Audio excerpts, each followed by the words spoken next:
안녕하십니까. 참으로 오랜만에 뵙겠습니다.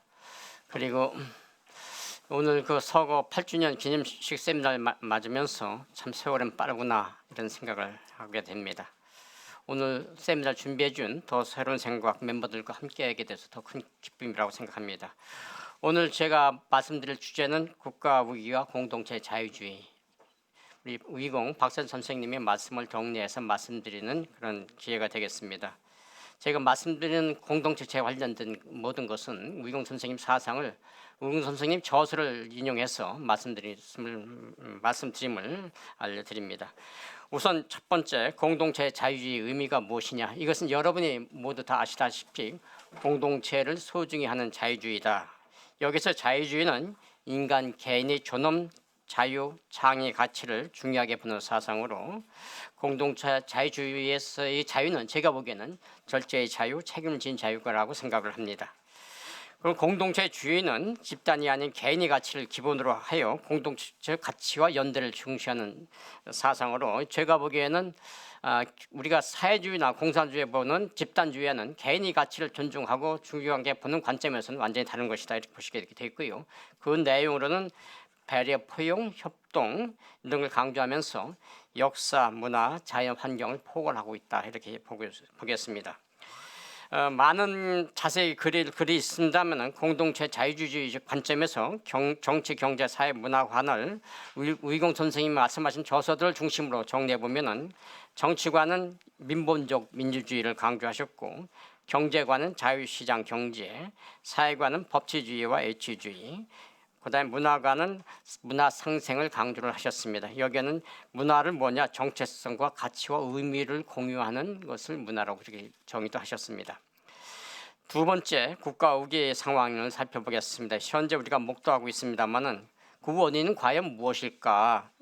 저는 제가 보기에는 먼저 정치인의 헌법 정신 및 법리 왜곡과 권한 남용이 그 주된 초래의 원인이 아닌가 이렇게 생각을 합니다.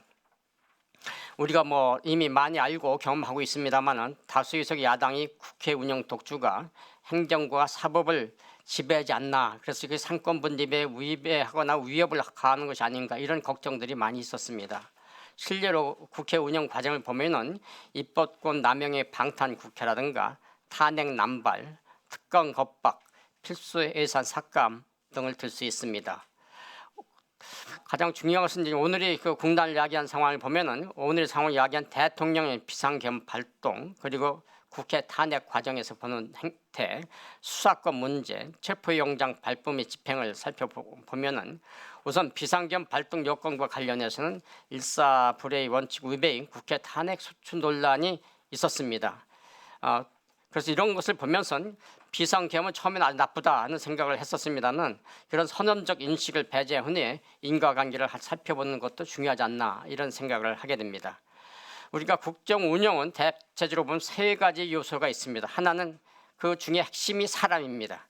두 번째가 돈을 관리하는 예산이고 세 번째가 제도가 아닌가 생각이 됩니다. 이래야만은 국정 운영이 정상화가 될 수 있는데 우리 현상을 보면은 국회에서 한 행태를 중심으로 보면은 탄핵에 연이어서 줄 탄핵을 해서 29명째 지금 하고 있습니다.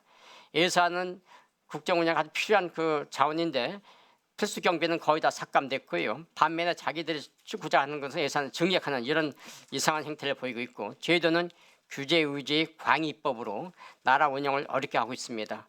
여러분이 많이 읽은 고전 같은 현재의 책이 나라는 국가는 왜 실패하는가 이 책을 보면은 크게 보면 제도와 정치를 들고 있고 특히 그 중에서 착취적 제도와 정치를 들고 있고 그 다음에 포퓰리즘을 들고 있습니다. 우리 세 가지 사례가 거기에 거의 일치되기 때문에 상당히 나라 걱정을 할 수밖에 없는 상황입니다. 한편 국회 탄핵 발의 요건을 보면은 비상계엄과 내란을 적시를 했는데 막상 헌법재판 청구에는 내란을 삭제했습니다. 이것 때문에 한때 국회 재표결 논란이 필요하다는 이유가 되었던 것이기도 합니다. 또 한편 내란죄 수사권 없는 공수처의 과잉 수사도 논란을 가속화시키고 국난을 가속화시켰습니다.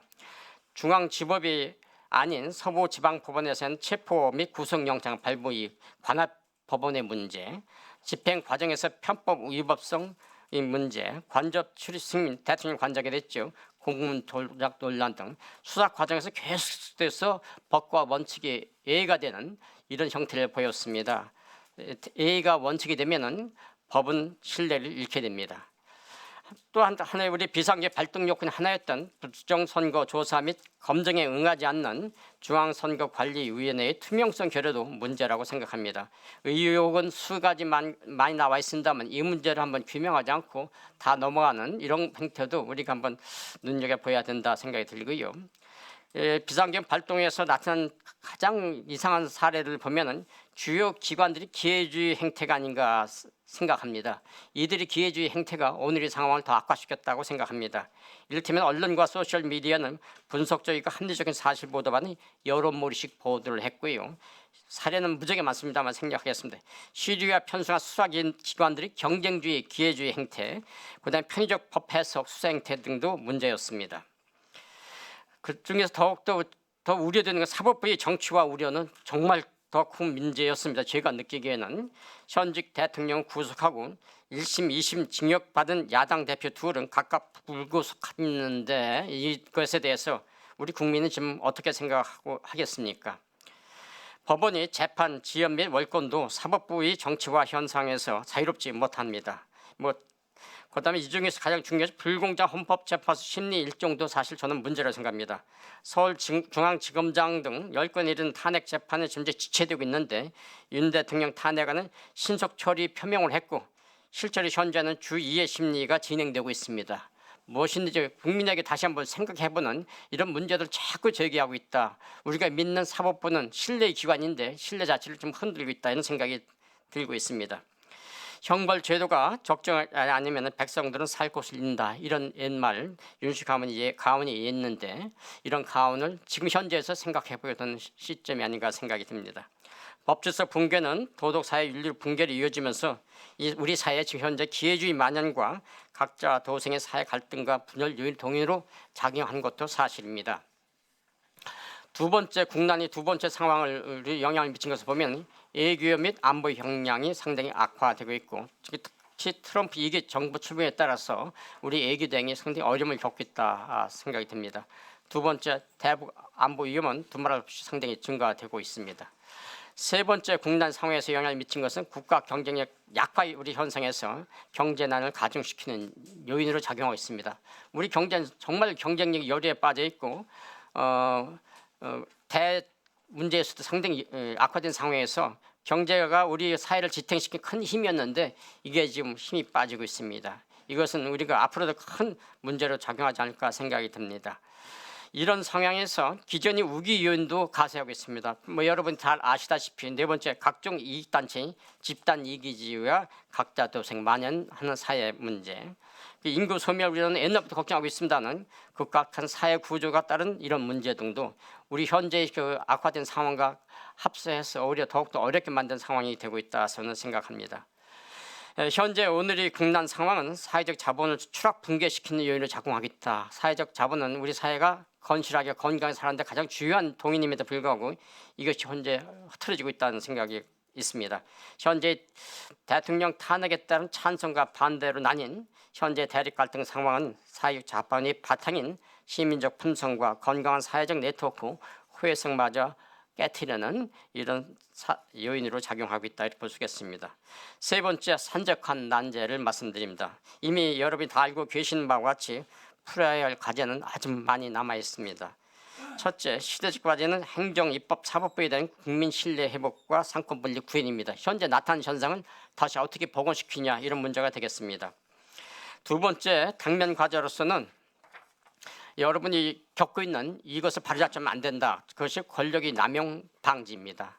법이 지배가 아니라 힘과 법에 의한 지배입니다. 이것을 방지를 하지 않으면 우리가 앞으로 미래가 없다 생각이 됩니다. 두 번째, 비정상 국회 운영이 정상화도 상당히 시급한 과제입니다. 다수 의석의 논리 대신 협치와 수기 민주주의가 작동하는 국회 운영이 되지 않을까 생각이 합니다. 어느 일방이 자기가 주장해서 100% 하게 된다면 민주주의는 무너뜨린다. 레시피 교수도 이런 말을 한 바가 있습니다. 세 번째 중장기적 과제는 생략을 하겠습니다. 글을 참고해 주시면 고맙겠습니다. 이래서 네 번째 공동체 자유주의 사상에 입각하여 국민 덕국을 위한 분야별 재원을 간략히 말씀드리겠습니다. 우선 정치 분야는 안민입니다. 정치는 기본적으로 백성이 안심하고 편히 살게 하는 것입니다. 이를 위해서는 우리 현재의 상태를 보면은 정치 권력의 격정화를 통한 정치인의 과도한 권력 남용은 방지돼야 되겠다. 그 중에 하나 많은 사람들 국회의원 특권을 얘기했는데 저도 거기에 옛날에는 국회의원 이 정도 특권은 당연하지 않겠느냐 생각했는데 지금 생각해보면 국회의원 특권가 많다. 특히 유럽에 비해서 엄청나게 많다. 그래서 이 말에 저도 마음이 돌리게 되는 계기가 됐고요. 심지어 정부의 필수 경비 예산 삭감하면서 국회의원 급여는 올리고 또 여당은 행동을 전부 삭감하면서 정부가 하는 거 삭감하면서 야당이 하려고 하는 것은 전부 다 올리는 이런 몰염치한 것도 우리가 좀 이런 때 고쳐야 되지 않을까 생각이 듭니다. 그다음에 요즘에 진행되고 있는 비상계엄 발동 요건 및 절차, 탄핵 소추 요건 이런 것도 검토해서 보완할 거 있으면 보완을 해야 되겠다 생각이 듭니다. 두 번째, 정치 전반에 대한 개혁이 추진돼야 되겠다. 이건 뭐 중장기적 과제이고 빠르면 단기적 과제이기도 합니다만은 우선 이익 정당, 우리 정당 이익 정당 같은 느낌이 훨씬 강하지 않습니까? 이걸 정책 정당으로 바꾸는 정당 개혁이 따라야 되고 소선거구에서 중대 선거제로 전환해서 선거제도를 개혁해야겠다. 범법자, 부정부패 전력자 등 공천을 배제해야 되겠다. 사실 이런 공천 개혁이 제일 중요하다고 저는 생각합니다. 국회의 독재 및 폭주를 통제하기 위한 제도 마련도 필요하다. 저는 이렇게 생각하고 있습니다. 그다음에 이번 비상계엄 한 요인이었던 중앙선거관리위원회의 독립성 및 투명성 제고도 시급한 과제다. 자기가 헌법기관에게 해서 요구를 국민의 요구 또 대통령 요구를 안 하면 무시하셔서는 안 되겠다 생각이 됩니다. 그래서 그 요인이 하나가 중앙선거관리위원회 위원장이 대법관 겸직을 금지해야 되겠다. 왜냐하면 지역과 중앙선거관리위원장은 훌륭한 사람이 너무 많습니다. 언제부턴가 이런 법관들이 쭉 지방선거관리위원장을 맡기기 때문에 자기들이란 것을 자기들이 나쁘다 할 수 없는 이런 상황이 되어 있습니다. 옥새를 자기들이 얽매이고 있습니다. 그래서 법관들이 그 위원장을 맡는 것은 좀 금지시킨 게 어떨까 저의 개인 생각입니다.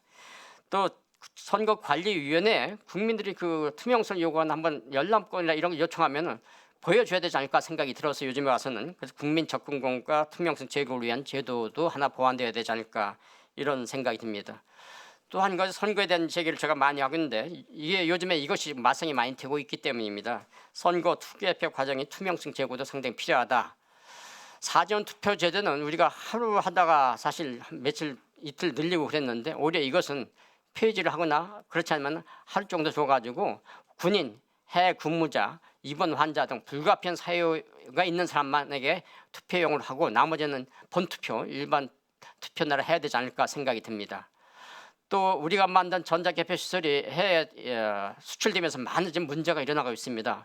우리가 그 세계 투표 감시 기구도 만드는 나라인데 이 문제에 관련돼서 아마 전자개표 시설에 대한 전면 검토해서 보완할 것은 보완하고 나아가서 개표 방식을 전자개표에서 수개표식으로 하는 것도 어떻겠는가. 물론 이것은 AI 시대에 가는 상황에서 수개표가 말이 되냐 할 수도 있겠습니다만 그것이 현재 우리가 필요하다면 해야 되지 않을까 생각이 듭니다. 두 번째 사법개혁에 관련된 문제입니다. 사법개혁은 효율성, 중립성, 공정성, 전문성, 안정성 제고가 시급하다는 것이 유경 선생님이 그립니다. 그럼에도 제일 중요한 것이 오늘날 특히 헌법재판소 역할이 얼마나 중요한가 우리가 좀 경험하고 있고 다시 이것은 강조해야 되겠다는 생각이 듭니다. 세 번째로 자유시장 경제입니다. 효율, 공정, 안정의 시장 경제 추구를 해야 되겠지만은 이에 더하여 포용적, 인본적 시장 경제로 나가야 된다. 이것도 위공 선생님이 말씀을 추가한 겁니다. 네 번째가 신뢰 공생 사회로 만들어 가야 한다. 우선 갈등과 분열에서 화합과 국민 통합으로 나가야 한다. 이런 생각을 갖고 있고요. 문화 역시 지금 우리가 문화계는 다 뭐 좌쪽이 많지 않겠다 우측 별로 이런 논란도 많이 있는데 갈등하는 문화에서 상생하는 문화로 가야 되겠다 이렇게 생각을 하고 문화의 차이는 전부 다 인정하고 옳고 그러냐 이게 좋고 나쁜 이런 평가보다는 우리가 더 포용하고 같이 가는 문화 상생 문화로 우리가 바꿔나가는 노력이 필요하다 이런 생각이 됩니다.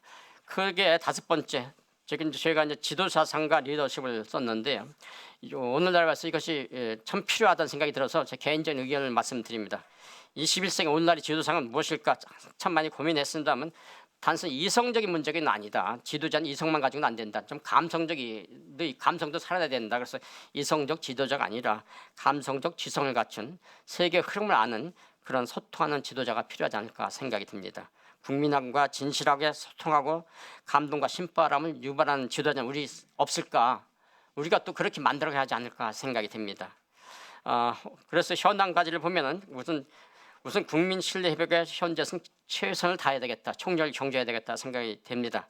특히 문제가 많았던 정치인을 비롯한 모든 사회적 지도자의 정직성이 제고가 돼야 되고 국민에게 투명한 정보가 제공되어야 되겠다.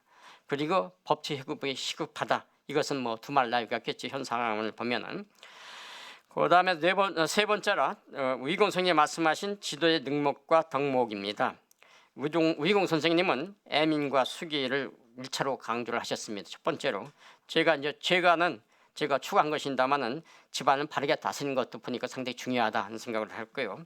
두 번째로 비전과 방향, 지도자는 세계 흐름도 파악해야 되고 국회 운영 방향도 철저하게 감수 검토해야 되고 자기도 실행 전력을 대략적으로 인지하고 있어야 된다는 그런 말씀이셨고요.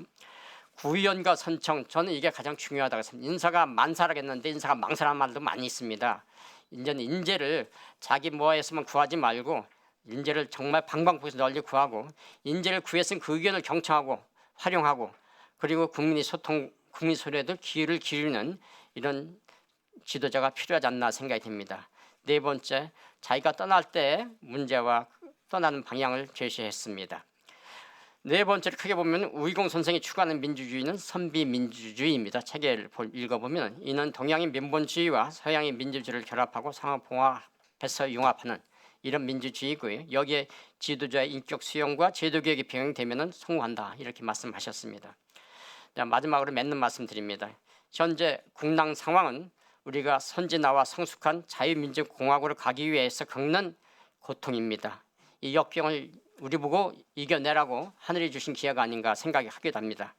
국민이 부유하고 덕 있는 나라가 되려면 공동체 자유주의 사상을 바탕으로 현재의 갈등적 제도와 정치를 포용적 제도와 정치로 바꿔나가야 된다고 생각을 합니다. 여기 오늘 세미나를 하고 있습니다마는 한반도 선진화 재단은 공동체 자유주의를 바탕으로 부민 덕국의 모범 선진국으로 나갈 수 있도록 담론과 전략을 제시 선도하는 데 앞장서 주시기 바랍니다. 감사합니다.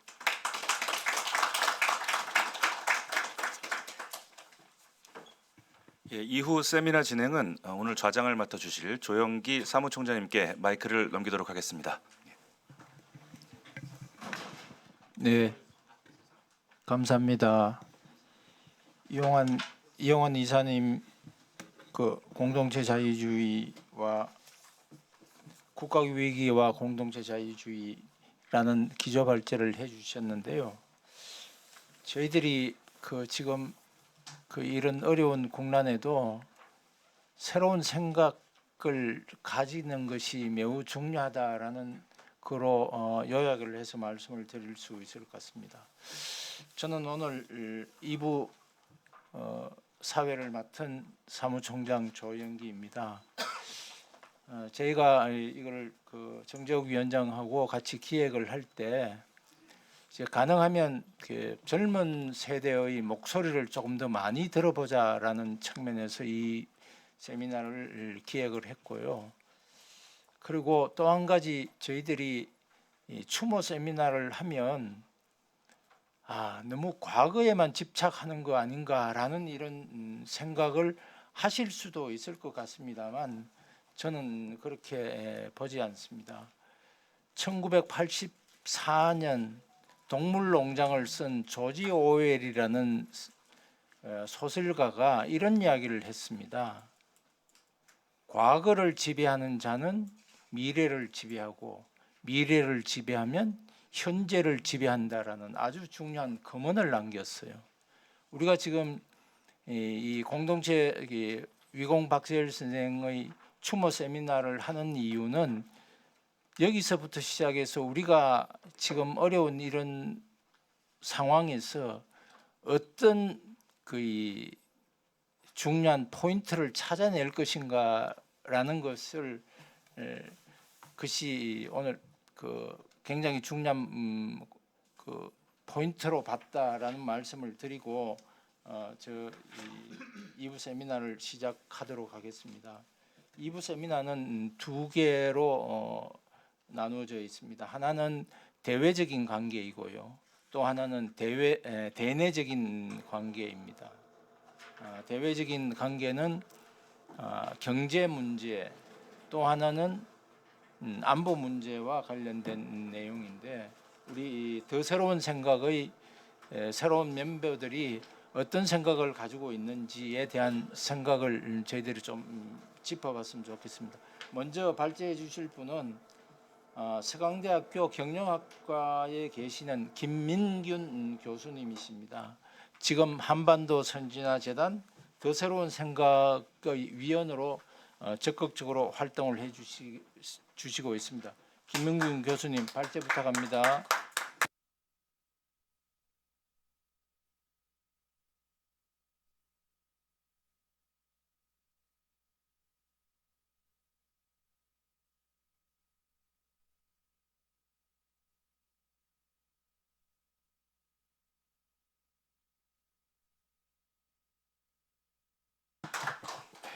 오늘 저는 뭐 아시다시피 이번 주에 미국의 트럼프 대통령이 취임을 했습니다. 그래서 트럼프 시대, 즉 2기 트럼프 2.0 시대의 경제 관련해서 발제를 시작하고자 합니다.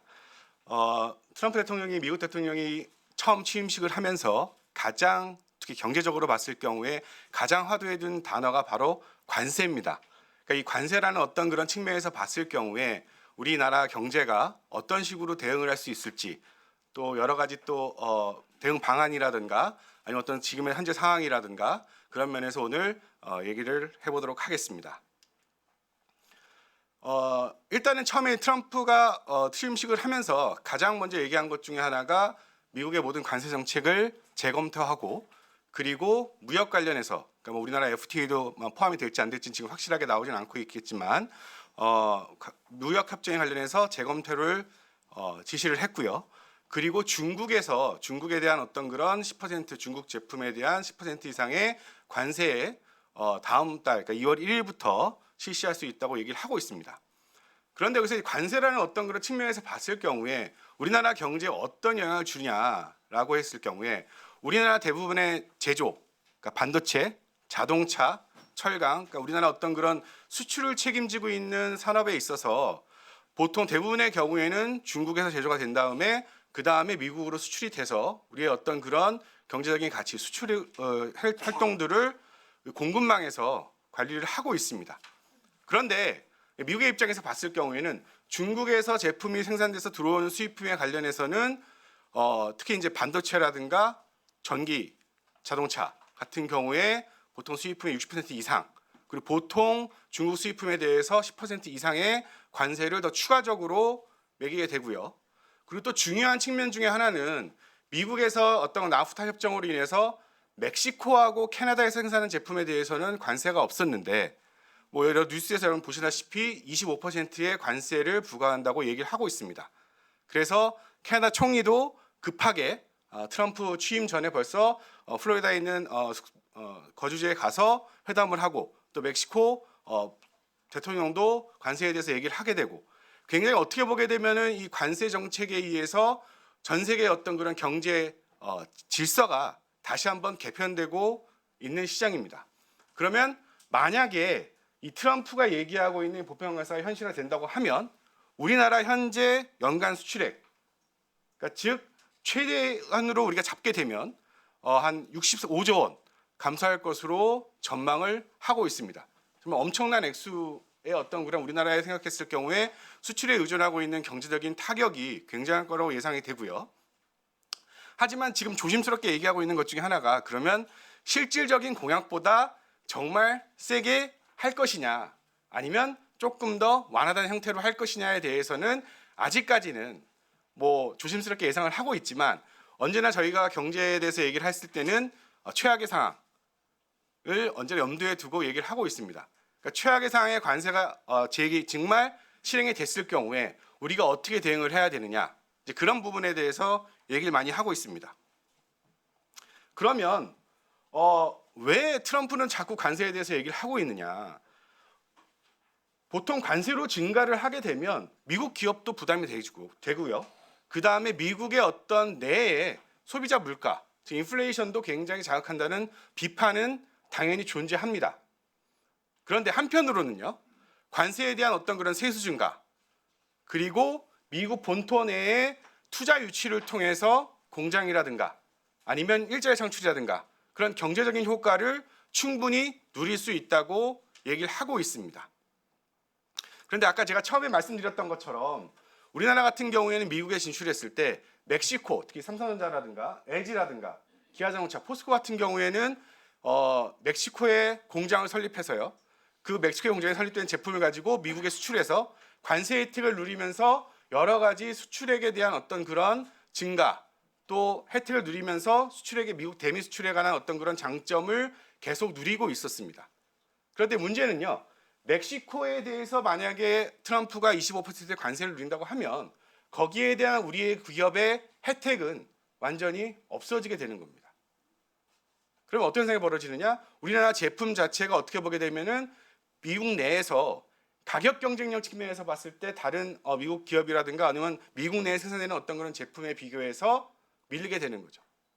아무래도 소비자 입장에서 봤을 경우에 뭐 미국이든 우리나라든 간에 가격에 대해서 민감할 수밖에 없습니다.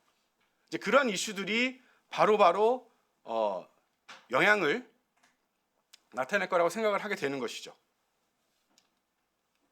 그래서 보시면 아시겠지만 이 여러 가지 관세 정책의 대응 방안 관련해서는 요 제가 언급한 부분들에 관련해서는 굉장히 원론적인 얘기입니다. 이 얘기는 어디서부터 나오는 거냐? 우리나라 대중 수출액이 굉장히 높았을 때, 대미 수출액이 높았을 때, 즉 다시 말하면 우리나라의 수출 나라가 의존도가 한 국가에 굉장히 높으면 안 된다. 왜냐하면 이런 관세 정책이라든가 이런 불확실성이 커졌을 경우에 우리나라 경제의 불확실성도 같이 커질 수 있다는 측면에서 봤을 경우에 굉장히 많이 얘기하는 것 중에 하나가 생산 기지는 중국이라든가 한 나라에 올인을 하면 안 된다.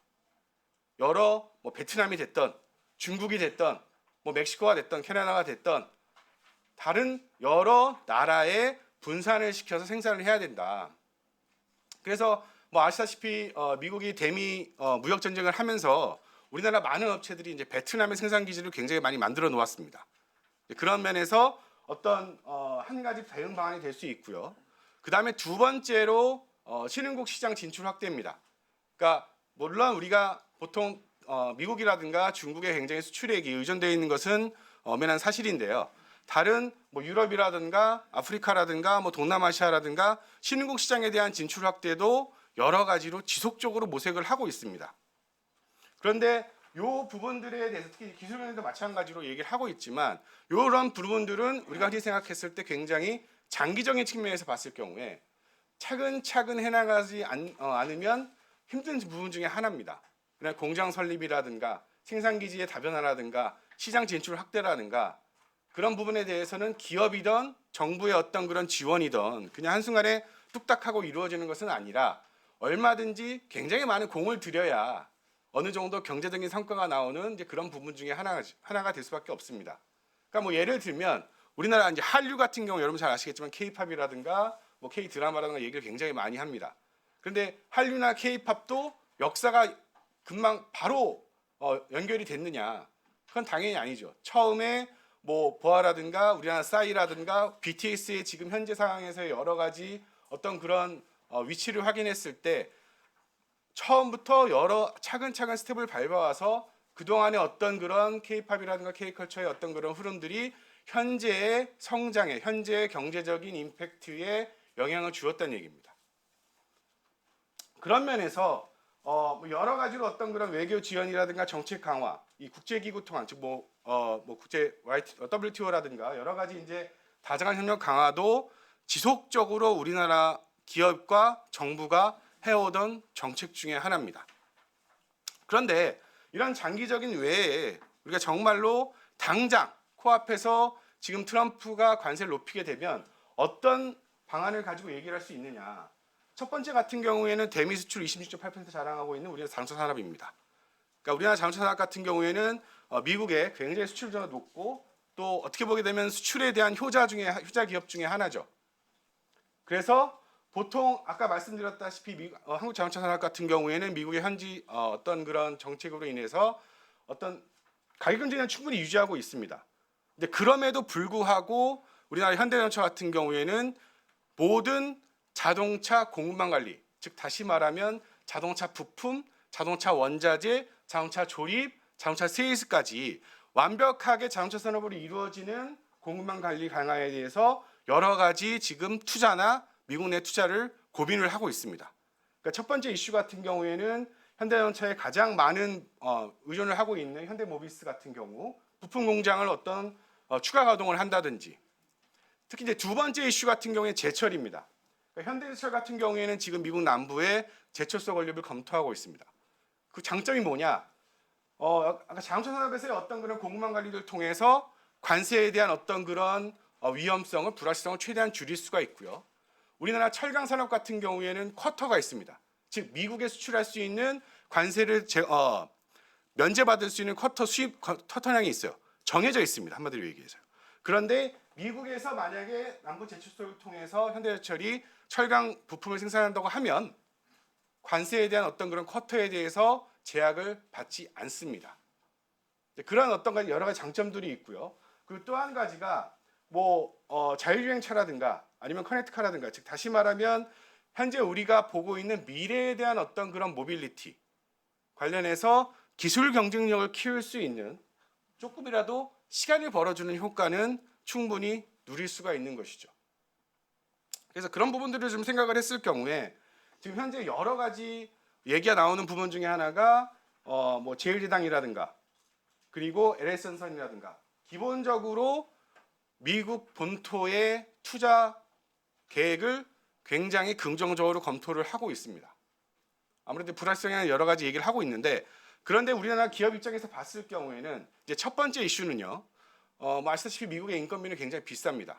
그래서 설비라든가 공장을 수립을 해서 생산 기지를 만들 때 얼마만큼 우리나라가 인력 채용 물론 중요하겠지만 얼마만큼의 그런 효율성 관련해서 자동화라든가 그리고 그런 부분에 대해서 설비에 대한 투자라든가 기술 경쟁을 유지해서 처음에 생산 기지를 수립을 할 때 얼마만큼의 그런 인건비적인 절감 비용을 줄일 수가 있느냐라는 첫 번째 과제를 안게 되고요.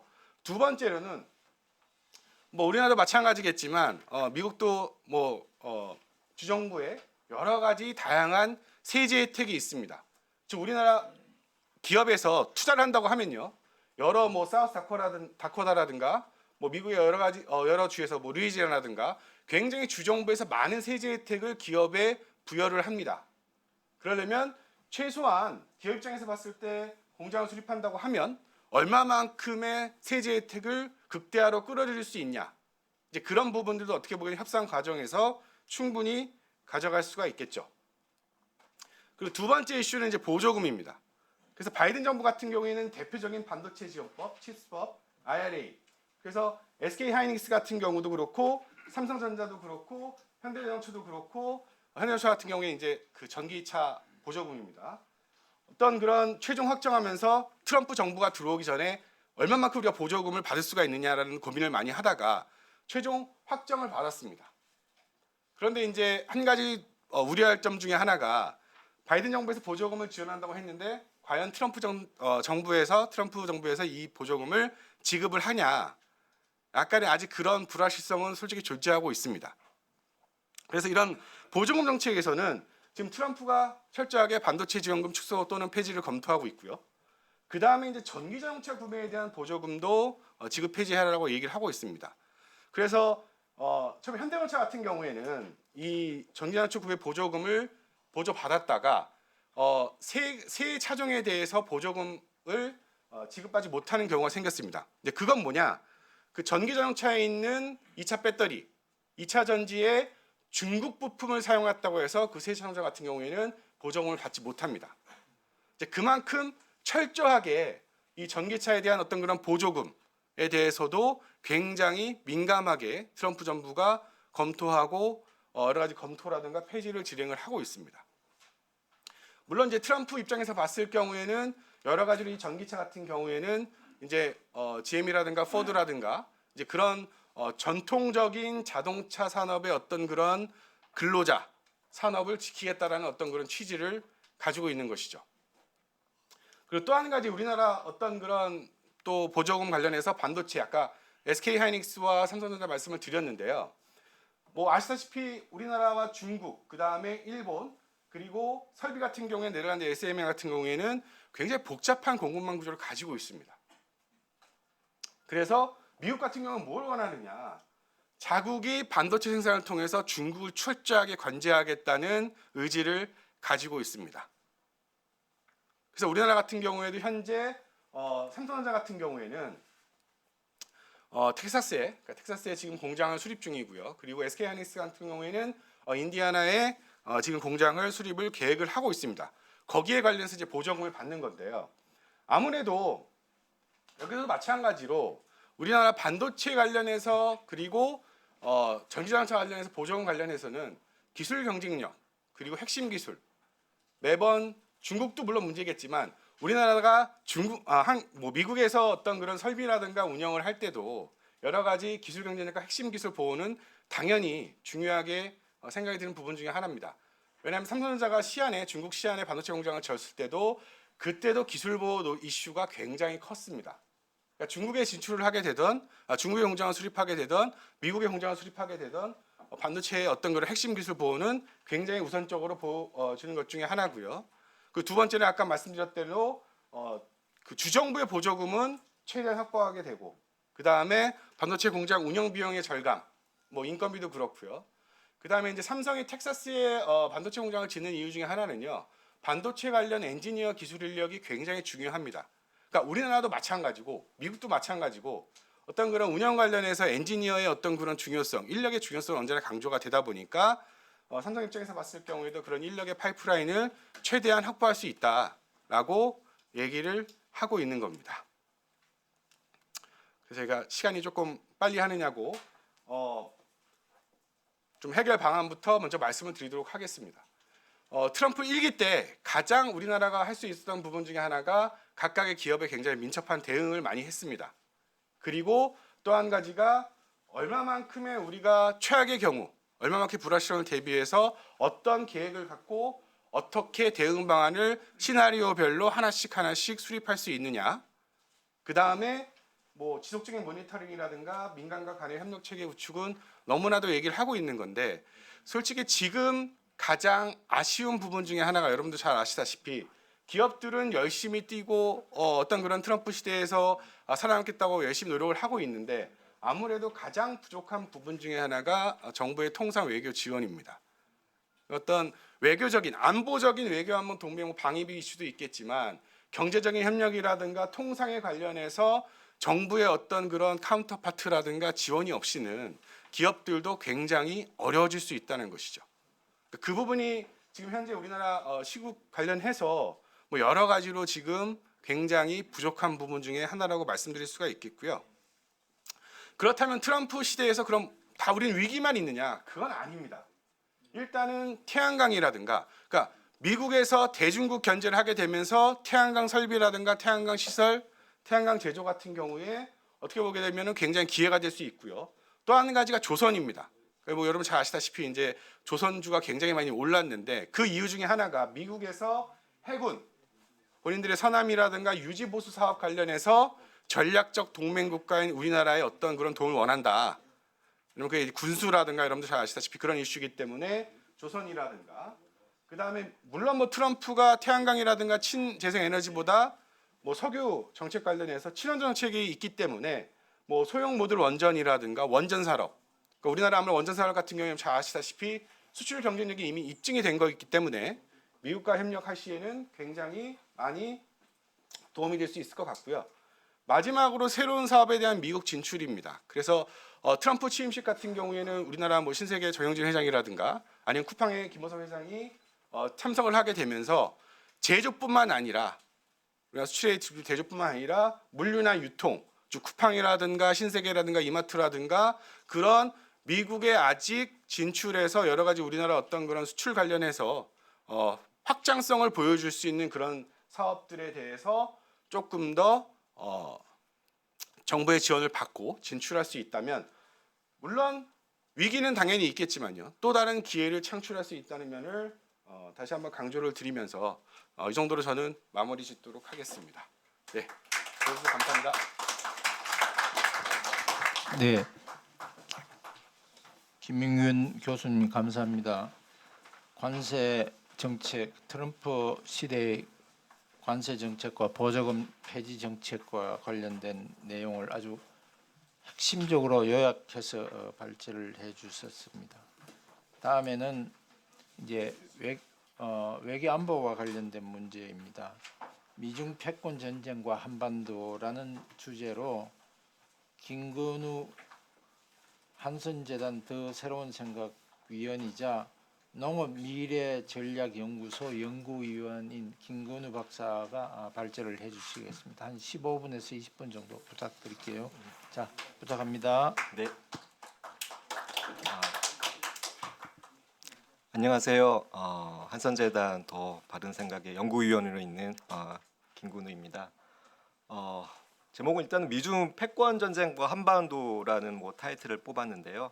제가 오늘 이 자리에서 드리고 싶은 메시지는 크게 세 가지입니다. 첫 번째, 국제 질서가 붕괴되고 있다. 그리고 미국의 우선주의는 필연적이었다. 그렇다면 우리는 스스로 자강을 하고 또 동맹과 함께 이를 좀 극복할 수 있는 전략이 필요하지 않겠냐.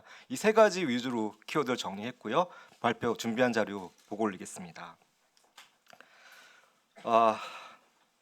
국제 질서가 많은 전쟁이 그동안 있었습니다. 벌써 우크라이나 전쟁만 해도 1000일이 넘어갔거든요. 이미 이제 우크라이나의 18%가 러시아에 점령된 상황이고요.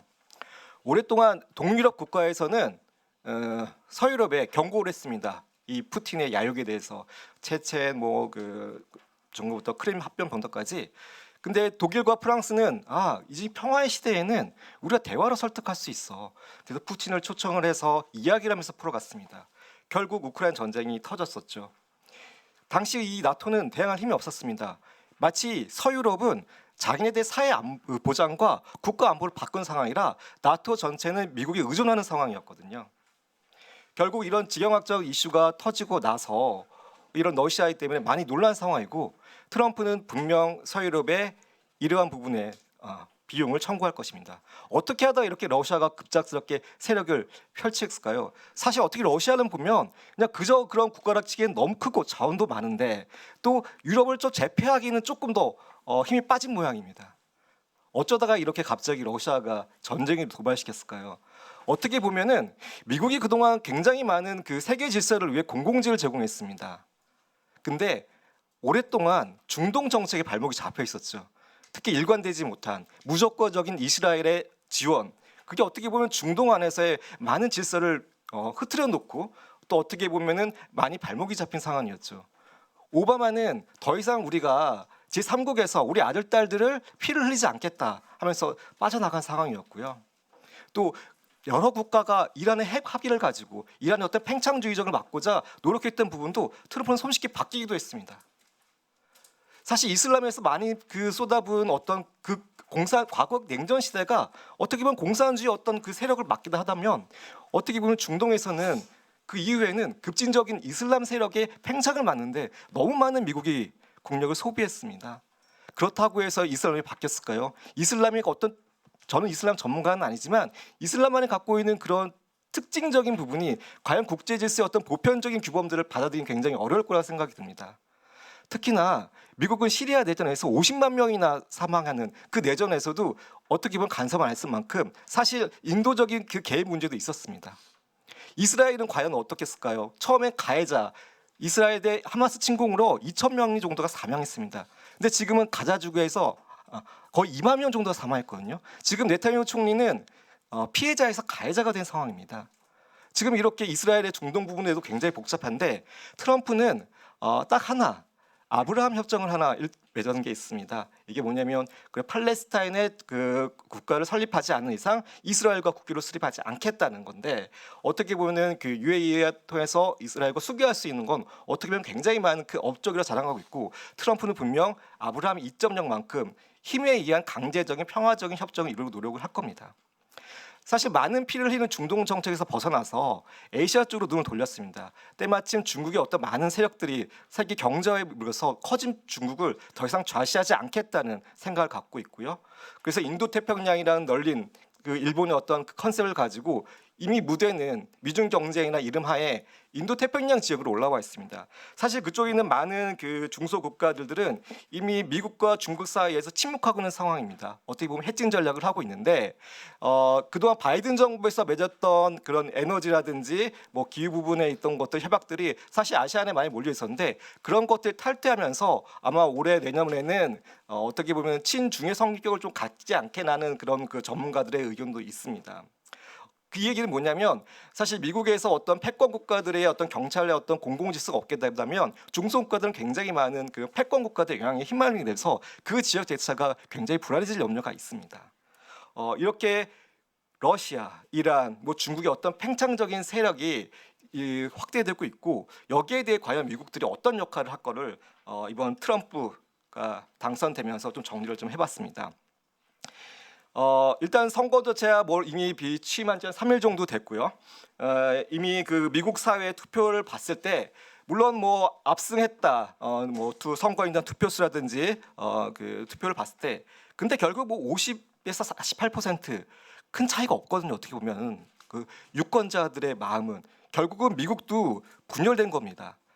이번에 어떤 선거를 보면 공화당의 승리 이유는 그동안 민주당이 가지고 있었던 다양성, 포용성 이런 거의 가치를 가지고 뭐 라틴가 유권자지 아니면 젊은 세대들 뭐 여러 그 끌어들인 부분이 어떤 선곡의 요인이었다고 하면은 사실 공화당마저도 민주당의 컨셉을 얻어가면서 승리를 했던 거고 이번에 이제 민주당 입장에서는 또 보수의 또 아젠다를 어떻게 끌어내는 숙제를 안게 됐습니다. 결국은 트럼프는 많은 설득 과정이 필요합니다. 과거 트럼프 1.0 때는 사실 그 내부 안에 있었던 행정부의 어떤 싸움이었다면 사실 그 많은 부분이 입법으로 해야 될 부분이 남아 있습니다. 사실 그 광장의 입법 부분은 시간의 소요가 많기 때문에 급하게 행정명령을 처리하고 있었습니다. 얼마 전 바로 선거 취임하자마자 수십 건의 행정 서명을 하고 그 다음에 많은 일정을 소화했다고 뉴스에 나왔었는데요. 그 행정명령 수만 보더라도 트럼프가 재임 기간 한 220건 정도 했었는데 바이든이 한 140건, 그리고 기존에 있었던 대통령들은 270건, 290건인데 그들의 재임 기간 한 8년 정도였습니다. 그럼 굉장히 많은 행정명령을 급하게 처리한다는 것이죠. 다만 이 행정명령으로 처리했을 때는 세금이라든지 재정, 복지, 국가안보 같은 경우는 입법 과정을 거쳐야 되기 때문에 어떻게 보면 그 공화당 내에서도 많은 설득 과정이 필요하고 그 이야기가 필요한 부분입니다. 그래서 트럼프 입정령 시대에는 입법부와의 대립이 있지 않을까라는 생각이 듭니다. 사실 트럼프가 굉장히 많은 그 안건을 내세운 부분에 있어서는 부딪히는 부분의 안건들이 되게 많습니다. 그전에 쌓여있던 경제 문제, 물가 부분도 어떻게 완화시킬 것이며 거기에 따른 국가 부채, 그 다음에 트럼프가 공약으로 내세운 어떤 관세 부분이 과연 미국 내 인플레이션을 일으킬 것인가, 감세 부분이 어떻게 재정적으로 추락할 것인가, 무역 부분에 있어서 이렇게 고립주의로 가게 되면 결국은 자기 부메랑처럼 돌아올 텐데 또 이민자를 쫓아내면 노동자는 어떻게 충원할까? 결국 이 산적한 문제, 경제 문제도 충돌되는 부분들도 트럼프가 안아야 될 숙제인 것 같습니다. 이제 대외 정책 부분에 있어서는 앞에 말씀드린 것처럼 과거의 어떤 냉정의 이데올로기 싸움에서 이제 미국 국익 중심으로 돌아간 겁니다. 어떻게 보면은 그동안의 세계의 어떤 경제 부분에 많은 그 GDP를 산출했었지만 세계의 어떤 분권화 속에서 점점 줄어드는 것들을 다시 일으키는 것들은 오바마 때부터 계속 있었던 일입니다. 자국 내 제조업을 일으키고 블루칼라의 어떤 생활을 중소득 끌어올리는 것들은 미국의 어떤 대통령이 되더라도 당연히 치르고 가져가야 될 국외 정책 대외 방향이었다고 생각이 듭니다. 미국의 대외 정책은 아주 오랫동안 단 한 가지입니다. 미국을 위협할 만한 단일 세력의 형성을 막는 겁니다. 그러기 위해서 많은 국가의 세력 균형을 위해서 동맹을 맺어가면서 그 지역을 유지했던 건데 트럼프의 시선은 이런 세력 균형을 위한 비용이 높다는 겁니다. 그리고 이에 대해서 공동 분담을 하자는 게 생각입니다. 아직까지 대북 정책에 있어서는 좀 빠르게 이야기도 나오는 부분이 있지만 제가 보는 가장 중요한 부분은 이 러시아 우크라이나 전쟁이 어떻게 종식되냐가 굉장히 중요한 것 같습니다.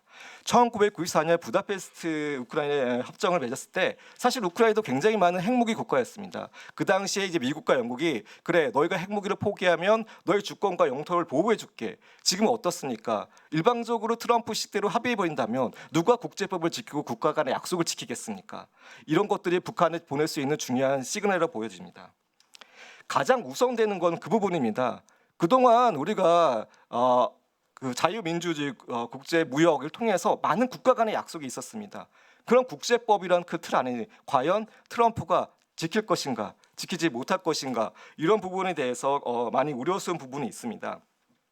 사실 그 국제법이라는 게 어떻게 보면은 어떤 프레임을 보냐 따라서 많이 달라지기도 합니다. 그래서 이게 어떻게 보면은 하나의 국가 간의 계약으로 볼 수도 있지만 트럼프의 시선은 국가 이익의 권력이 되게 중요시 상향인데 이런 국제법은 그냥 도덕적 수사, 정치적 외교 말이 아니겠느냐. 국가 이익에서 꼭 지켜야 되냐는 시선을 갖고 있습니다.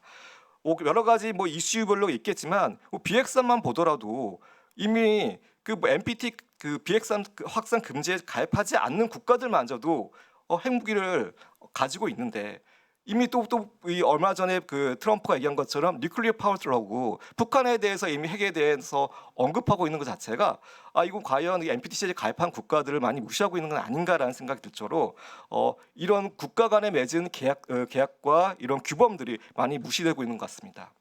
앞에 김긴규 교수님께서 관세가 트럼프의 굉장히 중요한 어떻게 보면 대외 정책의 도구로 생각하고 있었는데 적성국, 이란, 북한, 러시아에 대해서는 이 제재가 굉장히 큰 도구로 사용될 거라 생각이 됩니다. 근데 문제는 뭐냐면 이 미국의 자국법 가지고 어떻게 다른 타국 제3국에 있는 개인과 민간들을 제재할 수 있냐. 이거 어떻게 보면 국제법에서 굉장히 또 문제가 될 수 있는 부분이고요. 또 무역도 마찬가지로 이미 WTO의 분쟁 기능에 대해서 굉장히 회의적이고 ICC 국제 형사재판소가 네타냐후 총리를 사법재판소에 형사 고소에 들어갔을 때도 미국은 굉장히 그런 부분에 있어서 자기 정치적 외교에 노력을 한다고 하는 부분에 있어서 훼손된다고 생각해서 어떤 국제 형사재판소의 기능 자체를 굉장히 부정적으로 보고 있습니다. 또 이제 글로벌적으로 환경 문제 같은 경우에도 굉장히 국가가 나쁜 단계에서 규제하기 어려운 부분이 있는데 이런 부분에 있어서 굉장히 손쉽게 생각을 하고 있는 게 트럼프의 시선이지 않을까 생각이 듭니다. 그러므로 어떻게 보면 그동안에 맺었던 국제법들, 국가 간의 약속들이 많이 훼손되는 부분에 대해서 우리가 또 어떻게 대응해야 될까라는 생각이 듭니다. 이런 상황이 사실은 어떻게 보면은 굉장히 많은 조정적인 양자 간의 어떤 얘기지만 사실은 많은 이야기고요. 어떻게 보면 그냥 한 줄로 줄 세우는 게 아닌가 싶은 패권적인 모습을 많이 띠고 있는 것 같습니다. 그리고 이미 미국은 어떻게 보면은 중국을 가장 최대한 위협으로 보고 있고 더 무서운 건 이란과 중국, 어떤 러시아의 규합으로서 어떤 서구세력에 대항하는 것들 이런 것들에 대해서는 그냥 초당적으로 막고 있는 상황입니다. 중국은 이런 상황에 내부적인 문제가 좀 봉착한 것 같습니다.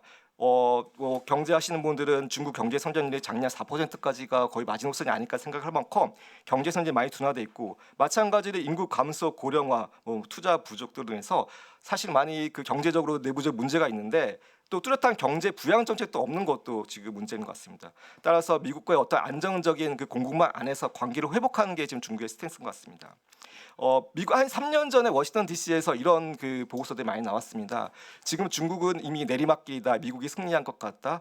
왜 마지막 도발이지 않겠느냐. 이미 일본, 러시아, 독일 같이 패권국의 후발주자들이 마지막 도발을 일으키지 않을까라는 우려들이 왔던 만큼 과거만큼 중국이 미국을 2045년에 따라잡겠다 이런 이야기는 많이 들어간 상황인 것 같습니다. 그만큼 중국이 많이 경제적으로 봉착한 상황인 것 같습니다. 어쨌든 미중 간의 두 가지 강대강 프레임은 맞는 상황인 것 같습니다. 이때 우리가 취할 수 있는 전략은 그동안에 이번 정부에 들어선 전략적인 어떤 중국군 경제 안보는 미국은 버리고 안보를 선택했습니다. 그리고 이제 북한은 체제를 건 운명을 건 어떤 신냉정이라는 구도 안에서 러시아에 편승한 길입니다. 사실 우리가 취할 수 있는 전략은 유공 선생님께서 말씀하신 자강, 스스로 강해지는 것밖에 없을 거고 우리 힘만으로 어려우니 옆에 있는 동맹을 활용하는 거고 이 동맹 안에서 또 세력이 형성돼서 균형을 맞는 게 어떻게 보면 우리 한반도, 우리 대한민국이 나아갈 국가 전략이라고 이미 말씀해 주셨고 지금에 있어서는 저희가 스스로 강해지는 것만큼 더 중요하고 강조할 부분은 없는 것 같습니다. 남북 관계는 이미 2023년부터 적대적 국가로 보고 있으면서 자꾸 북한은 저희와 대화를 하기보다는 과거를 회귀하는 것 같습니다. 뭐 약간의 나름대로의 어떤 그 사회주의적 역사를 탈피하는 부분 또 시도를 했었지만 또 특구법도 25개 넘게 이상 지었지만 아직 뭐 발된 거 없고 뭐 병진 노선을 통해서 경제 핵무기였지만 경제보다는 군사 쪽으로 가고 있고 자꾸 과거로 가는 모습이고 저희도 마찬가지로 많은 대북 정책들이 있었지만 정권에 따라 가지고 어떻게 보면 일관적인 통일 정책이 필요한데 어떤 정권에 맞게끔 많이 변하다 보니까 우리가 과연 일관성 있는 통일 정책을 가지고 가냐는 의문심이 듭니다. 북한의 상황이 현재 아직까지는 좀 많이 어려운 것 같습니다. 질적, 양적 성장이 굉장히 그 한계에 있는 것 같고요. 이걸 체제 전환을 어떻게 하는 그 부분에 대해서는 굉장히 좀 어렵다고 보고 있습니다.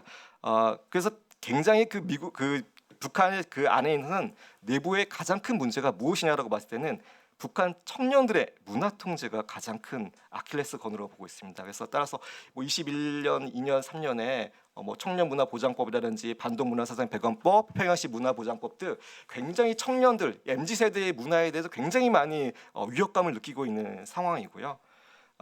또 경제 부분도 여전히 늘 얘기하고 노동신문에 있는데 보면은 두 가지밖에 없습니다. 건설 부분하고 농업. 결국은 인력으로 끌어낼 수밖에 없는 거고 기존에 있는 그 제재 때문에 사람 물자가 들어오지 못하다 보니까 안에 있는 뭐 재정비 뭐 이런 부분을 이렇게 할 수 있는 상황입니다. 북한들 역시 식량들이 그렇다고 저 먹고 살만하냐 그러지도 않습니다. 이게 보통 보면 생산량이 482만 톤인데 소유량을 사실 한 580만 톤입니다. 약 100만 톤 정도가 부족한데 이 100만 톤이면 북한 주민이 100일을 굶어야 되는 숫자입니다. 여전히 북한의 주민들은 굉장히 어려운 상황이고요. 그럼에도 불구하고 군사적으로는 끊임없이 노력하고 있습니다. 전술을 해결해서 어떻게 또 미국의 본토를까지 할 수 있는 스스로의 어떤 그 굉장히 미사일 수준을 높이려고 있고요. 더구나 좀 우리가 많이 우려했던 부분은 러시아의 어떤 군사적 대가가 미사일 기술로 이전되지 않을까라는 우려가 좀 많이 있었는데 아직까지는 그래도 뭐 기술 이전에 대해서는 회의적으로 보는 군사 전문가들 굉장히 많이 있습니다. 굉장히 많은 이야기들이 쭉 훑어도 왔는데요. 한반도에 갖고 있는 이 시사점에 있어서는 과연 우리가 추구하는 자유민주주의 국제 질서가 세습적인 수정 절대주의는 절대 양립할 수는 없는 것 같습니다. 그 다음에 더 중요한 거는 이미 이 통일에 대한 필요성 자체도 우리가 나눠져 있고요. 세대 간에도 더 차이가 납니다. 이대로 있으면 저희 MZ 세대는 아마 통일을 원하지 않는 세대가 굉장히 많은 부분이 넘을 것 같습니다. 근데 이 굉장히 많은 이 한반도에는 여러 가지 약속들이 떠다닙니다. 우리가 환경, 뭐 농업, 문화, 무역, 개발 여러 가지 약속들과 이런 이슈들이 들어있는데 이 안에서 한반도가 기회의 부분도 굉장히 많이 공존할 수 있는 것들이 또 국제사회에서 역할을 해야 될 부분들도 또 그 안에서 파트너로서 북한의 역할도 있습니다. 이런 합의점을 공감대를 만들어가는 것이 굉장히 많이 부족했던 것 같습니다. 그러면 북한을 어떻게 대해야 될 것이냐라고 봤을 때는 엄격한 상호주의 대 북한의 정상국가화를 지원하지 않겠냐는데 이 정상국가화가 뭐냐라고는 유공 선생님 이렇게 말씀하셨습니다. 첫 번째가 산업화다. 이 산업화는 북한의 기아로부터 해방을 시키는 거고 두 번째가 민주화다. 민주화는 그 억압으로부터 북한을 끌어내는 거다. 결국은 이거에 대한 것이 정상 국가와의 지원이 어떻게 보면 우리가 해야 될 것 같은데 이거는 이런 과정에 있어서는 엄격한 상호주의라는 것들이 표현하는 것. 이거는 어떻게 보면 공동학으로 할 수 있는 건 있겠지만 주고받는 것들이 명확해야 된다고 생각이 들고 있습니다. 이상으로 발표를 좀 마치겠습니다. 이야기거리가 좀 많아가지고요. 좀 빨리 진행했습니다. 네, 감사합니다. 네, 김건효 박사님 감사합니다. 미중 패권 전쟁이 한반도에 미치는 영향에 대해서 아주 짧은 시간이지만 의미 있는 발제를 해줬다고 생각합니다. 뭐 자세한 내용은 그 슬라이드 우리 발제 자료를 보시면 될 것 같습니다만 마지막에 나왔던 자강과 동맹 그리고 세력 균형이라는 거는 우리가 이제 자강이 없으면 결국은 동맹도 제대로 선택할 수 없으니까 지금부터 우리가 자강할 수 있는 길이 어떤 길인지를 그런 길을 좀 찾았으면 하는 바람이 있습니다. 이제 세 번째 발제입니다. 이제는 국내 문제로 다시 좀 돌아와 보겠습니다. 대내적 위기 요인과 한반도에서 어떻게 공동체 자유주의를 강화시켜 낼 건가에 대한 문제인 것 같습니다. 먼저 젊은 세대 그 3040들이 가지고 있는 인식 중에 부동산 양극화와 관련돼서 굉장히 많은 그 논란 또는 불평이나 불만 같은 거 이런 걸 좀 제기를 하고 있는 것 같습니다. 이 문제를 어떻게 해결해 낼 것인가가 사회 통합에서도 굉장히 중요한 문제라고 생각됩니다. 제주대학교 정소영 교수님이 한반도 선진화 재단 부동산 정책 연구회 회장으로도 계신데요. 오늘 발제해 주실 주제는 부동산 양극화와 시장 원리의 회복이라는 주제로 발제를 해 주시겠습니다. 정 교수님 부탁합니다. 한 15분에서 20분 정도 부탁합니다. 예, 안녕하십니까. 제주대학교 경제학과 정소영 교수입니다. 지금 현재 부동산 정책 연구회 회장을 맡고 있고요.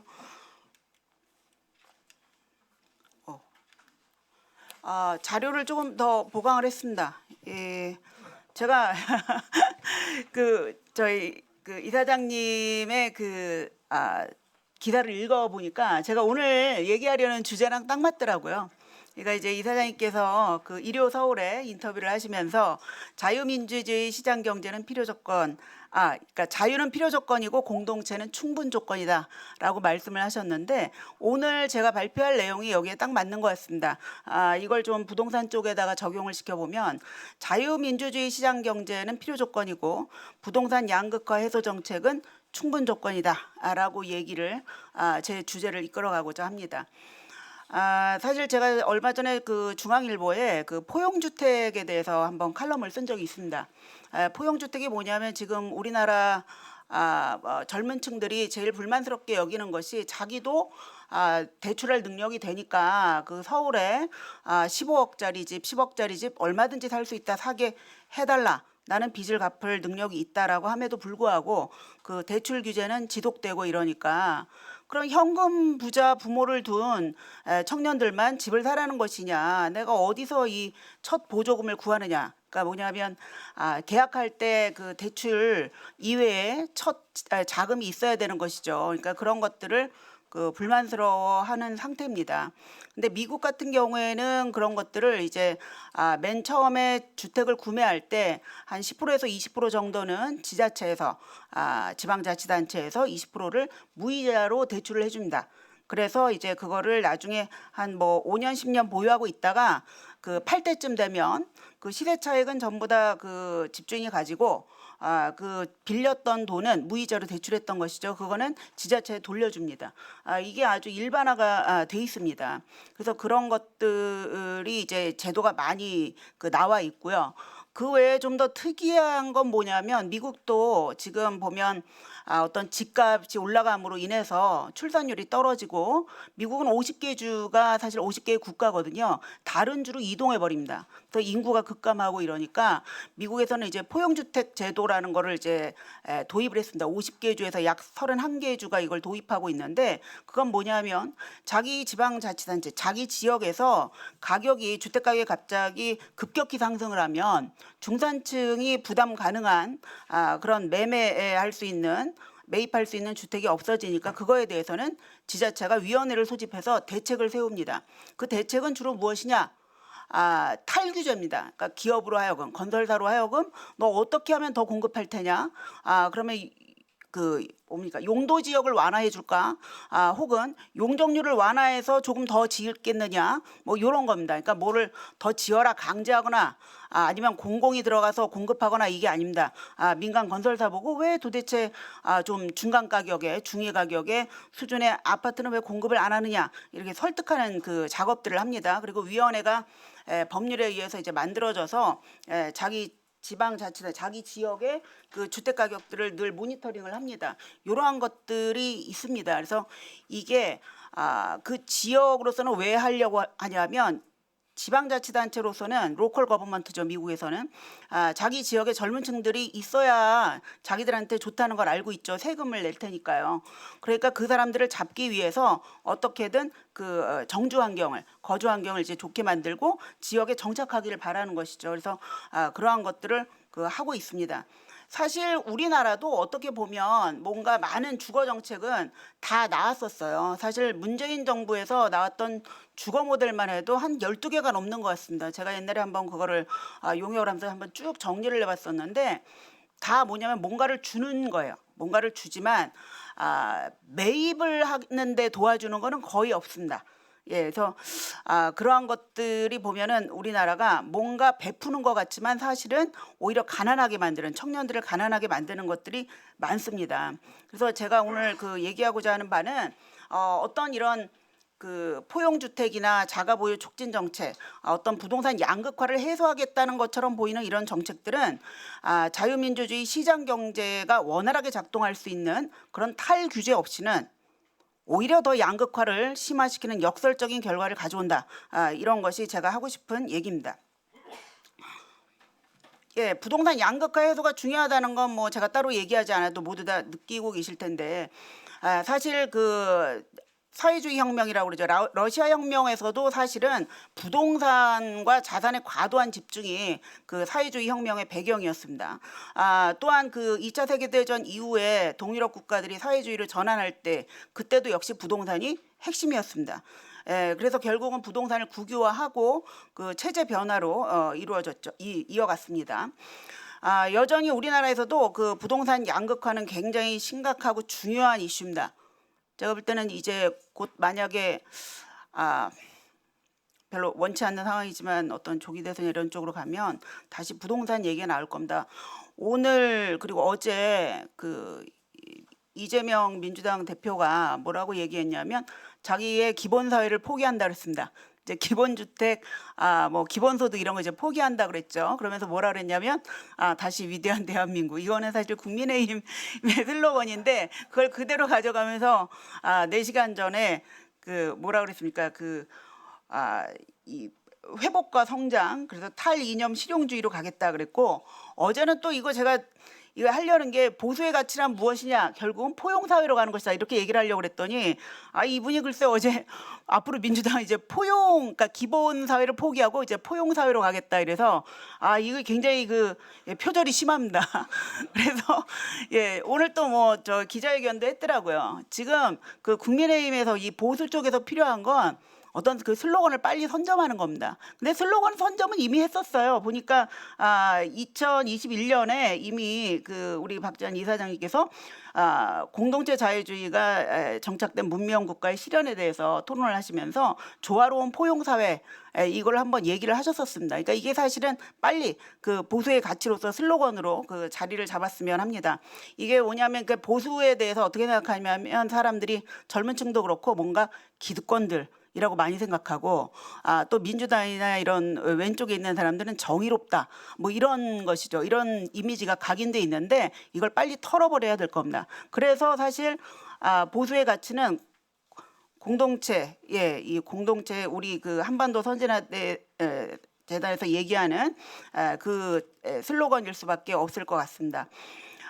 그런데 사실 이제 이 상태로 우리나라가 만약에 문재인 정부 이어서 이제 만약에 이재명 정부가 들어선다 그러면 분명히 이거는 이제 사회주의 경제 체제로 우리가 이거를 점진적 사회주의라고 그러는데 유혈혁명 없는 법률을 고쳐서 가는 사회주의라고 얘기를 하죠. 그쪽으로 갈 거라고 생각합니다. 문제는 뭐 정치 체제뿐만이 아니라 그렇게 될 때는 이제 그 비효율성과 저성장으로 이어지는 국가 사회주의로 갈 위험이 상당히 크다. 어쨌든 이 부동산 양극화라는 게 계속 사회적 불만으로 쌓여져 가면 또 그쪽으로 갈 수밖에는 없을 것 같습니다. 그래서 이거를 해소하는 것이 중요하다. 예, 그래서 사실 지난번에도 지난 대선에도 기본주택, 토지익 배당제, 국토보유세 주로 남의 것을 뺏어서 주는 것이긴 한데 그러한 것들이 굉장히 그 대선에서 주요 이슈가 됐었죠. 근데 지금은 그때는 약간 그 불황이 이렇게 심각하진 않았어가지고 그게 먹혔는데 지금 볼 때 이재명 그 대표가 어제 오늘 그런 얘기를 한 걸 보면 우리나라가 이제 저성장으로 가니까 뭔가 털어서 주겠다는 거는 잘 안 먹힐 거다라는 생각으로 앞으로는 뭐 하더라도 성장에 기반하겠다. 그리고 또 이분이 뭐라 그랬냐면 일자리는 기업에서 나온대요. 그래서 오늘 제가 아까 그래서 제가 앞서 이제 우리 저 위원님께서 발표하시는데 제가 잠깐 웃었던 게 그 기사를 잠깐 봐가지고 그 일자리는 기업에서 나온다 그러는데 기업에 대한 규제는 계속 이어가고 있거든요. 그래서 이게 제가 느낄 때는 우리 그 보수도 아마 포용 사회를 얘기할 거고 저쪽도 포용 사회를 얘기할 것 같습니다. 그랬을 때 이 왼쪽의 포용 사회와 오른쪽의 포용 사회가 어떻게 다른지 얘기를 해야 될 것 같고 그것은 아마도 자유민주주의 시장 경제에 기반하는 그것을 특징으로 한다라는 걸 잡는 게 좋을 것 같습니다.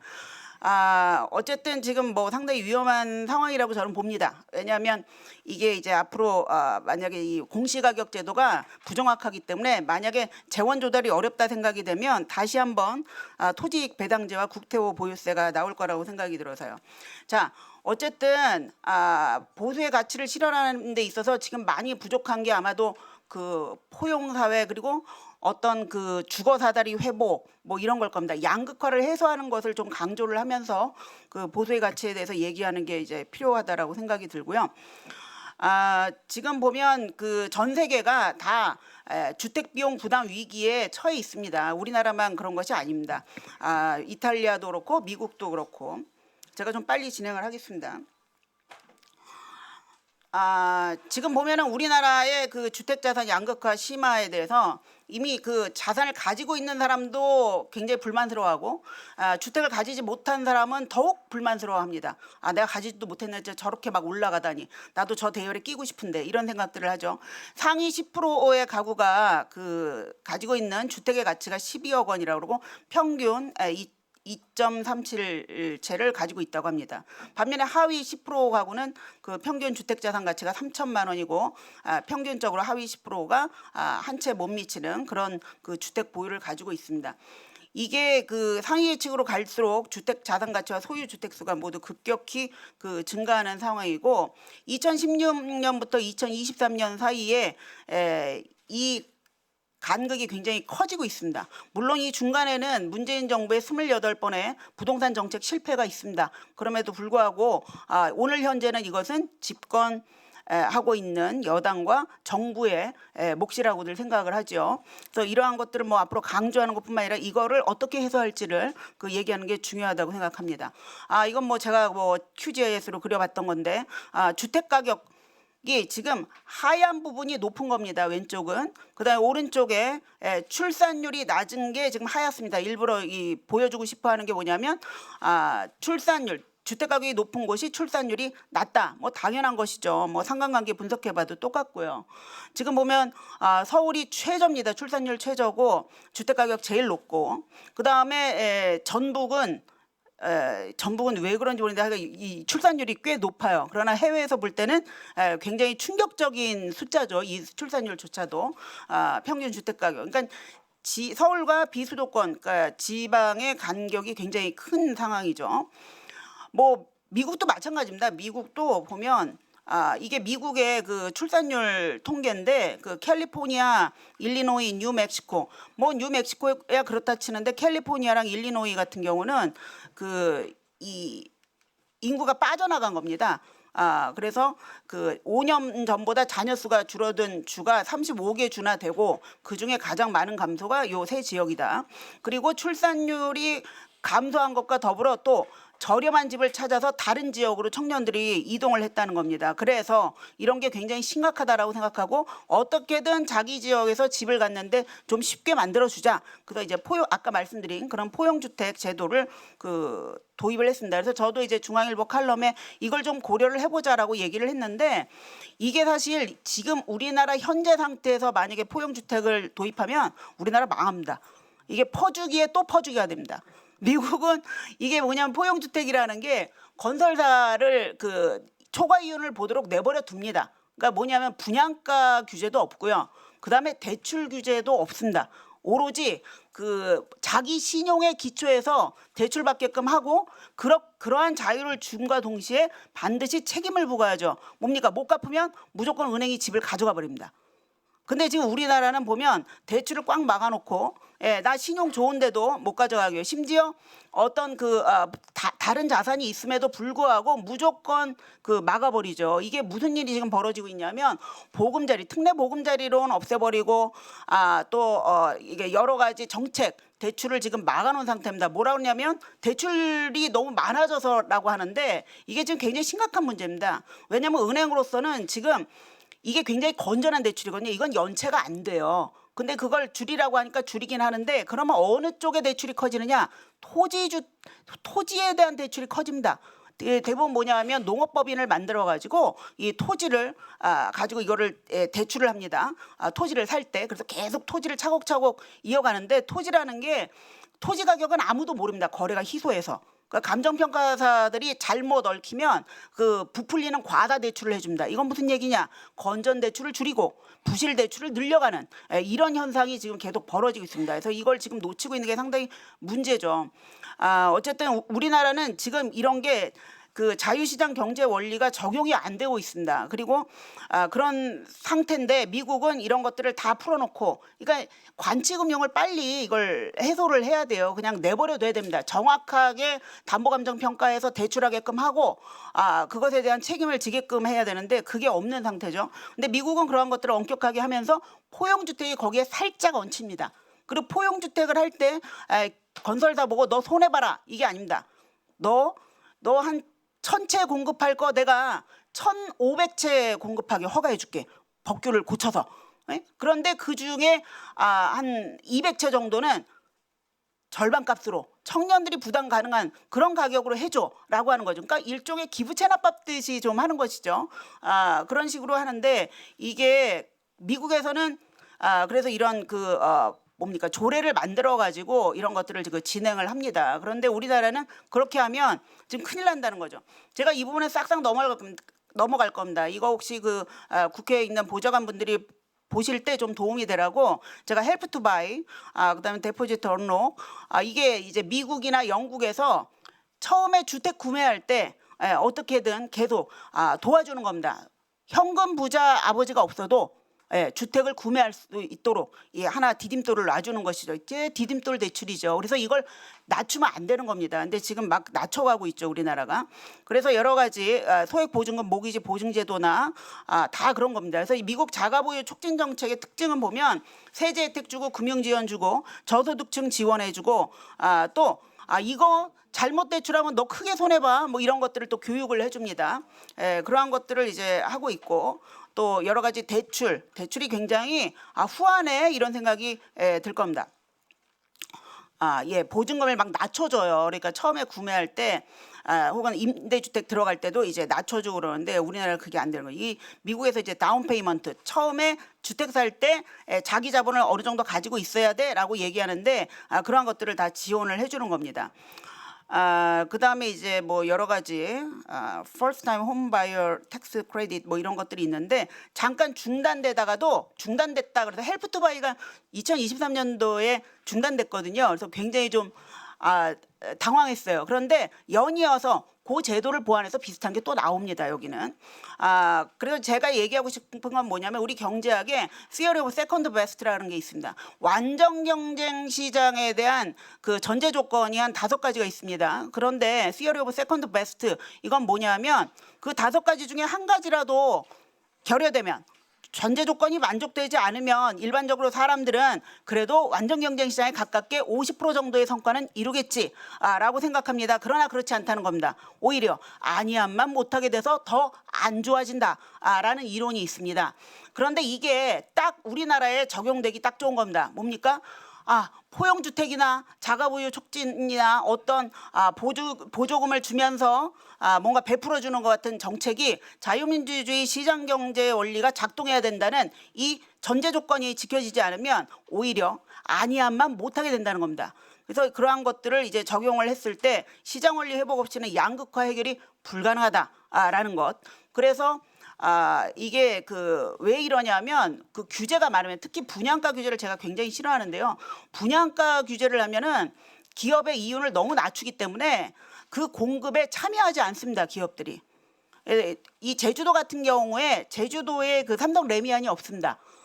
왜냐하면 그 택지 개발이나 이런 거를 거의 안 하고 공급해봤자 한 150세대 나홀로 아파트 같은 2동 정도의 아파트만 공급하게 하고 분양가 규제를 막 해버리니까 건설사들이 공급을 안 해요. 그럼 어떻게 되느냐? 공급을 하고자 하는 기업들이 별로 없어지겠죠. 그래서 어떻게 되냐면 제주도 같은 경우에는 그 25년 넘은 아파트가 지금 8, 9억이죠. 32평이. 이게 엄청난 가격이죠. 근데 그건 뭐냐? 공급을 너무 안 하면 기존 주택들의 희소성이 강화됩니다. 그러면 희소성이 커지면 당연히 가격은 올라가는 게 이게 경제학 원리 아닙니까? 이게 당연한 것이죠. 그래서 사실은 공급을 다 풀어줘야 되고 기업이 어떻게든 건설사가 공급하고자 하는 의지를 많이 만들어줘야 기존 아파트들의 희소성이 떨어지면서 가격이 낮아질 수 있는 겁니다. 그런데 이걸 규제를 통해서 계속 하려고 하니까 계속 기존에 집 가진 사람들만 좋아지는 거죠. 그래서 원래 우리가 그러지 않습니까? 좌파 정부가 들어서면 부동산이 오른다. 예, 그렇습니다. 그래서 이러한 것들이 부작용이 많다라는 얘기를 하고 싶고요. 이런 것들을 이제 제가 부작용에 대해서 쭉 얘기를 했습니다. 그래서 공급 확대 없는 대안은 한계가 있다. 정책은 실패하고 양질의 주택의 공급이 부족하다. 뭐 이런 얘기를 할 수가 있겠습니다. 그래서 시장 원리가 현재 작동하지 않는 부동산 시장을 우리가 갖고 있고 이런 상태에서 양극화 해소 정책이라고 나오는 모든 정책들은 포퓰리즘으로 갈 수밖에 없다는 겁니다. 정부의 역할은 시장 원리가 원활히 작동하도록 도와주는 것이지 또 정부가 공급자가 되려 해서는 안 됩니다. 아무도 공급하려 하지 않는다고 하니까 정부는 간혹 어떻습니까? 내가 공급하리라. 그래서 민간 말고 공공기업이 자꾸 공급하려고 하죠. 그러면 적자가 나는데 자꾸 뛰어들기 때문에 결국은 그것을 세금으로 메꾸게 됩니다. 그러니까 점점 더 안 좋아지는 것이죠. 그래서 이 한국과 미국의 차이를 보면 이러한 규제 때문에 양극화가 점점 더 심해진다. 이게 이제 키포인트겠고요. 그러나 그에 비해서 미국이나 영국 같은 선진국들은 개인 신용에 기반해서 대출을 해주고 민간 기업 중심으로 공급 체계를 만들고 가격 규제가 없습니다. 자가보유 촉진 정책을 해나가고 그래서 나머지 저런 포용적인 정책들이 잘 작동해서 양극화 해소로 갑니다. 그러나 우리나라는 양극화가 점점 더 심화된다는 겁니다. 그래서 시장 원리 회복 없이는 불가능하고 유토피아적 주거 모델이라는 건 우리나라에서 뭐 여러 가지가 있죠. 뭐 지분 적립형 주택, 토지 임대부 주택 이런 것들이 있는데 그러한 것들이 결국은 다 양극화 해소에는 별로 기여하지 못한다라는 얘기입니다. 그래서 이게 지금 비슷해 보이지만 미국은 탈규제 자유시장 경제 원리를 가지고 있고 그 상태에서 포용주택이나 이런 포용사회 정책이 작동을 할 수 있습니다. 그러나 우리나라는 점점 더 안 좋아진다. 왜냐하면 기업의 공급 의지를 하락시키기 때문이라는 겁니다. 그래서 이게 뭡니까? 우리나라는 앞으로 자유시장 경제 원리를 회복하고 그 상태에서 양극화를 해소하는 정책이 필요하다. 그렇지 않으면 세금으로 메꾸고 돈을 뿌리고 국토보유세 토지이익 배당제로 다시 걷어들이는 이런 상황이 될 수 있다. 그래서 다시 한번 우리 그 한반도 선진화재단의 이러한 슬로건들이 보수의 가치로 잘 녹아들어서 좀 국민의힘이 좀 잘해 나갔으면 좋겠습니다. 네, 이상입니다. 네, 감사합니다. 예. 조금 어렵다. 정소영 교수님 감사합니다. 우리 시간이 조금 많이 있었으면 좀 상세하게 자세하게 들었으면 좋은데 오늘 핵심의 포인트는 이거인 것 같습니다. 포용주택을 도입을 하는데 규제가 있으면 평형주택 도입이 불가능하다라는 의미인 것 같습니다. 자, 이제 오늘 두 번째 주제인 노동시장의 이중 구조화와 관련된 얘기를 하겠습니다. 재단의 새로운 생각 위원장인 정재욱 변호사가 발제를 해주시겠습니다. 한 15분 정도 이야기를 해주시고요. 이 이야기 하기 전에 이 그 노동시장의 양극화와 관련돼서 어제 재밌는 뉴스 하나 나왔습니다.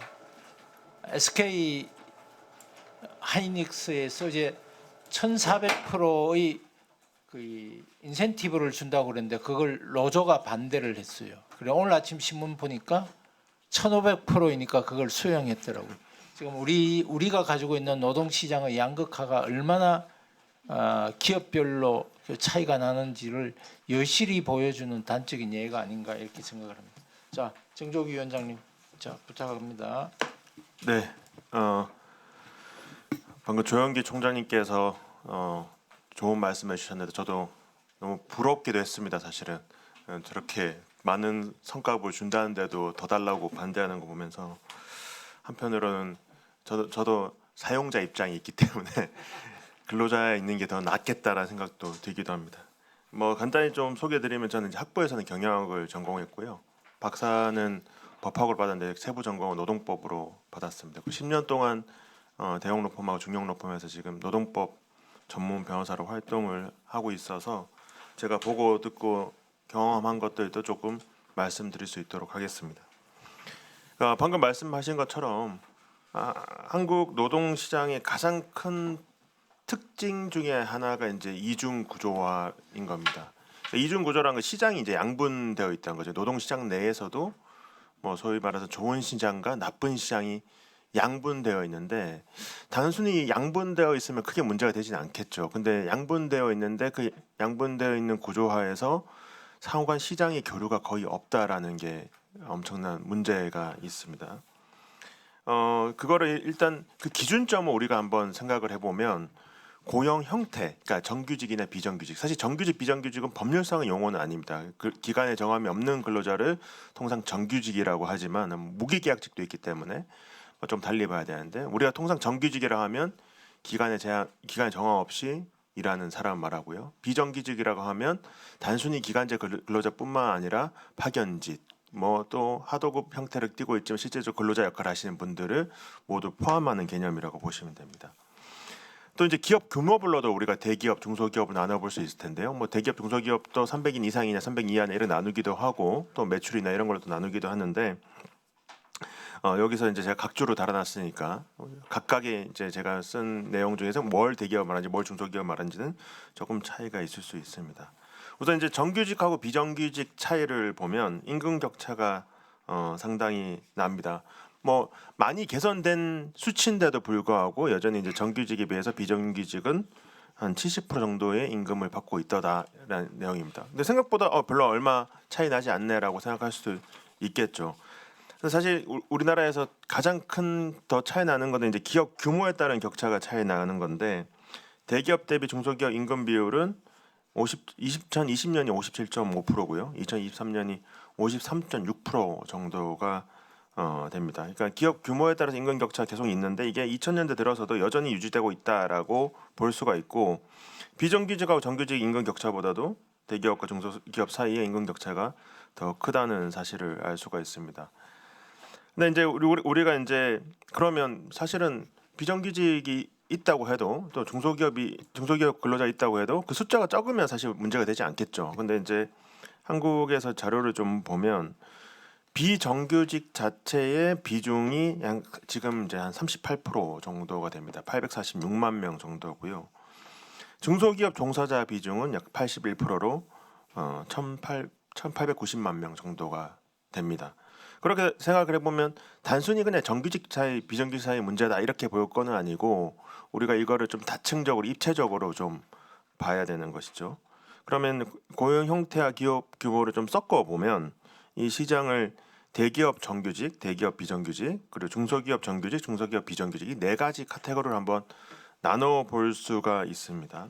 2024년 자료 기준으로 2024년 8월 기준으로 우리가 이제 전체 우리나라에서 임금 근로자를 의 비중을 따져보면 아까 이제 뭐 SK 하이닉스도 마찬가지겠죠. 대기업인데 내가 정규직 근로자로 하고 있는 분들이 264만 명 정도입니다. 그래서 이게 비율적으로 보면 11.9%고요. 대기업인데 비정규직이다. 별로 얼마 안 됩니다. 2.2%밖에 안 되고 약 50만 명 정도밖에 되지 않습니다. 근데 중소기업인데 정규직 가장 많죠. 49.8%고 1,100만 명 정도가 되고요. 중소기업 다니는데 비정규직이다라는 게 795만 명이 정도 됩니다.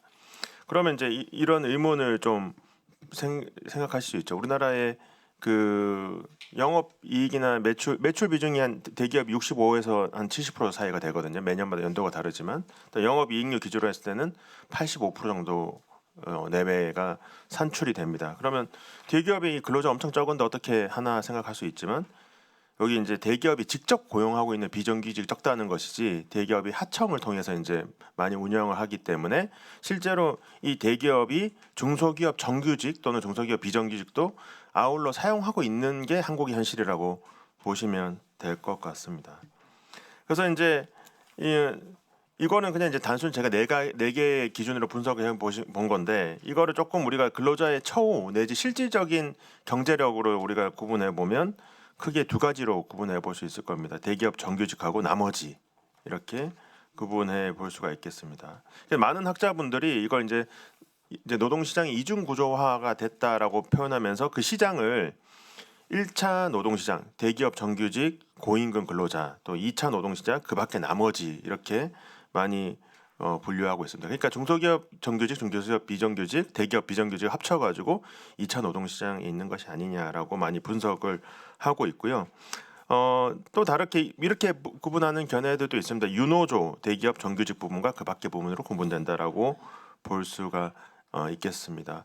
그래서 이제 이거를 생각해 보면 안정적인 직장 환경에 놓여 있는 분들은 11.9% 내외, 그러니까 연도별로 하면 10% 정도 우리나라에서 임금 근로자 물론 사업하신 것도 빼고 사용자 빼고 기업하신 것 빼고 내가 임금 근로자로서 직장에 다니는 직장인을 봤을 때는 약 11% 정도가 산출이 됩니다. 근데 여기에서 이제 우리나라 근로자 이동이 많다라고 주장하시는 분도 있고 근로자 이동이 별로 안 된다라고 주장하시는 분이 있는데 근데 이거는 이제 우리가 어떤 시장 사이에서의 근로자들이 오고 가느냐를 봐야 되는 것인데요. 예를 들면 그 한국의 노동시장에서 경직적인 시장은 대기업 정규직 부분입니다. 그러니까 이것만 보면 대기업 정규직은 자르기도 어렵고 서로 이제 대기업 정규직 하다 갑자기 중소기업 정규직 가는 경우도 잘 없단 말이에요. 근데 이제 유동적인 시장은 중소기업 내지 중소기업 비정규직 부분은 매우 유동적입니다. 그러니까 쉽게 나갔다가 쉽게 들어오고 이렇게 한다는 것이죠. 그렇기 때문에 이제 여기 과연 우리나라 근로자의 이동성에 대해서 여러 가지 이슈가 있지만 제가 앞에서 이제 시장을 대기업 정규직 부분과 그 밖의 부분으로 구분해 본다면 그 1차 노동시장과 2차 노동시장 사이에서의 유출입은 거의 존재하지 않거나 무시할 만한 수준이 아닌가라는 견해가 2010년도 정도에 이제 제시가 됐고 실제 최근 한 실증 연구 결과에 의하면 여기 이제 구체적으로 보면 비정규직 정규직 사이에서 이동도 거의 없고 중소기업 정규직에서 대기업 정규직으로 이동하는 비중 또한 한 4% 정도밖에 되지 않더라. 전체 이동하는 근로자의. 그래서 거의 이동이 없다라는 것입니다. 근데 이제 이런 의문이 들 수 있잖아요. 이동이 없는데 뭐가 크게 문제가 되냐라고 볼 수 있는데 이런 상황에서 우리가 정규직에 대해서는 법 제도적으로 엄격한 보호가 이루어지고 있는 반면에 비정규직에 대해서는 상대적으로 낮은 보호가 이루어지고 있습니다. 뒤에 살펴볼 해고 문제도 마찬가지고요. 그래서 이런 이중 구조가 고착화될 건데 고착되면 당연하게도 소득 불평등이 확대되겠죠. 그리고 노동 생산성에도 부정적인 영향을 미치는 것이라는 실증적 연구 결과들도 나와 있습니다. 그래서 이게 정부에서도 일자리 창출이나 국가 경쟁력 향상에까지 이제 걸림돌로 작용할 수 있는 것이 아니냐 이렇게 경총에서도 분석을 하고 있습니다. 그러면 이제 그 원인이 무엇인가에 대해서는 여러 원인들이 제시가 됩니다. 뭐 당연히 대기업하고 중소기업 간에 서로 돈 버는 게 다르니까 지불 능력의 차이가 있으니까 대기업 있는 사람들은 돈 많이 벌고 중소기업 있는 사람은 돈 못 번 거 아니냐. 소위 말하는 지불 능력의 격차 뭐 이런 이야기를 하시는 분들도 있고요.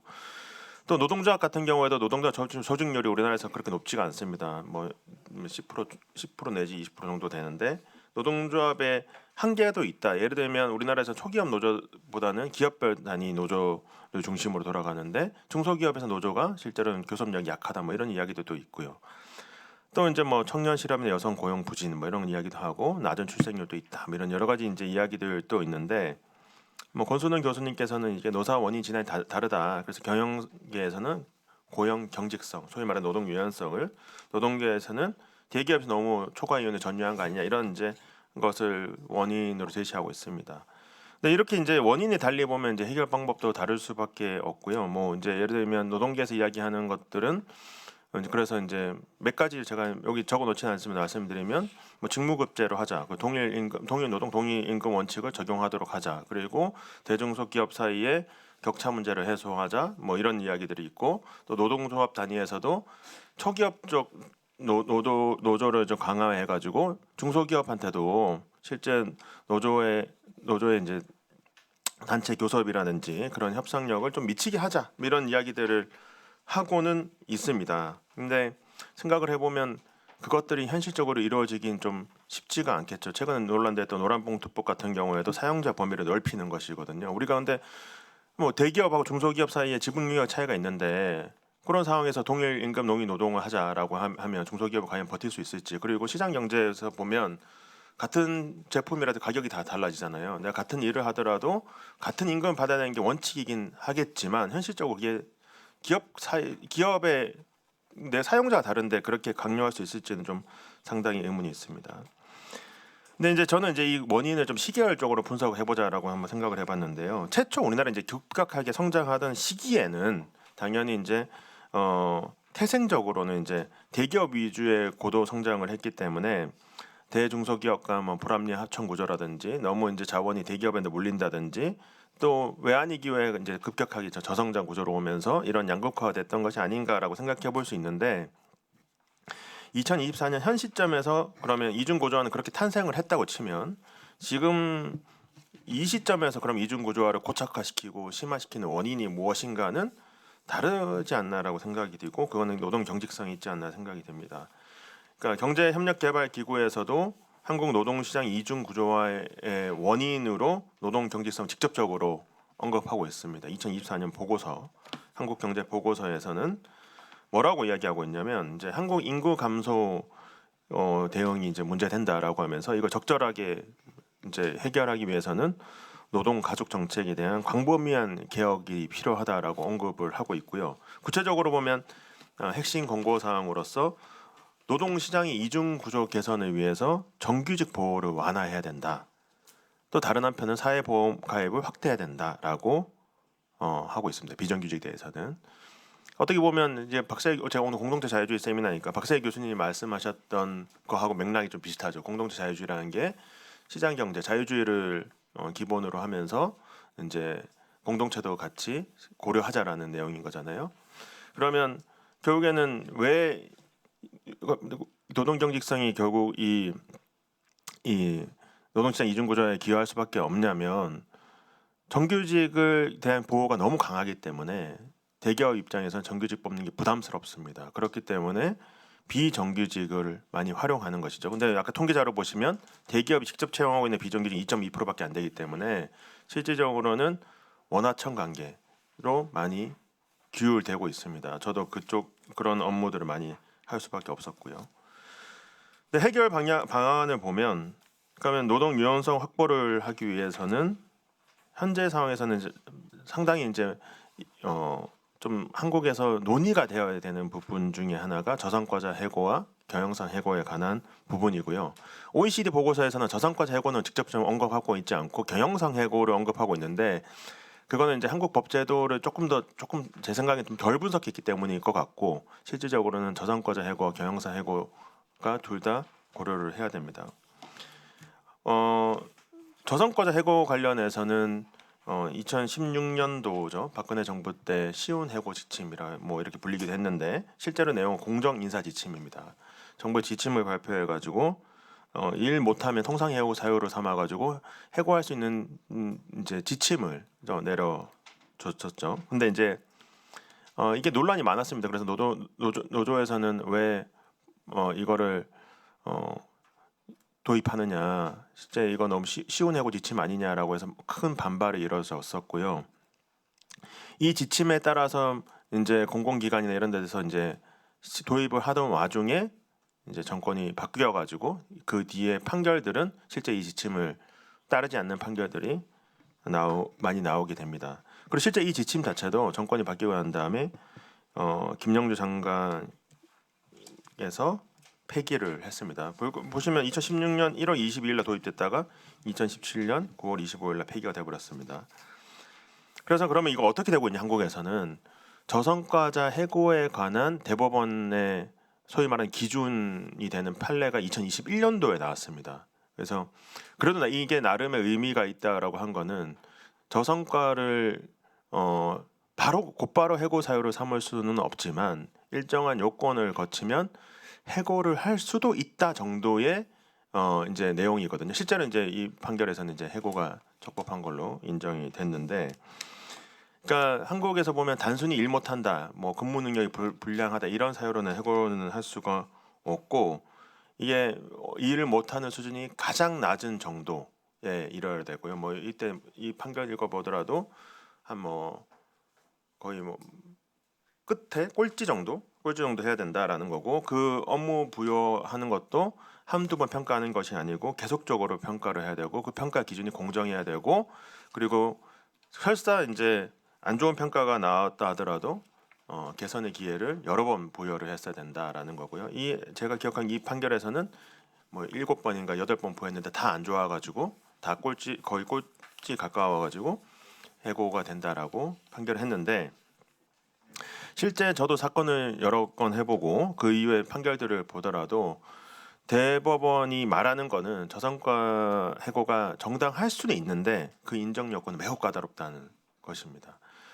제가 작년에 했던 사건 중에 하나가 외국계 컨설팅 기업 제가 대리해가지고 사건했는데, 이분이 일을 못 하셔가지고 이제 컨설턴트를 해고를 했는데, 미국은 당일 해고를 하거든요. 보통 영업 비밀 유출 문제 때문에 당일 해고를 해서 이제 한국의 해고 절차를 따르지 않는데, 그래서 제가 그런 단순히 일 못하는 한 번은 아니긴 하지만 개선의 기회를 부여하지 않고 일 못하는 사유로 해고를 하시면 안 됩니다라고 하니 기업의 자유가 너무 해치는 거 아니냐, 말해서 공산주의 사회 아니냐 이렇게까지 저한테 이야기하셨는데, 뭐 다행히 그 케이스는 근로자가 아닌 것으로 돼서 이제 종결됐습니다만, 그럴 정도로 이제 이 일을 못하는 거에 대해서 이제 조정할 수 없다는 것은 기업의 큰 부담으로 작용할 수밖에 없습니다. 그러니까 경영상 해고는 사실은 이제 OECD에서 지적은 해서 경영상 해고의 기준이 좀 불명확한 거 아니냐 이렇게 지적을 했는데, 경영상 해고는 거의 이루어지지 않습니다.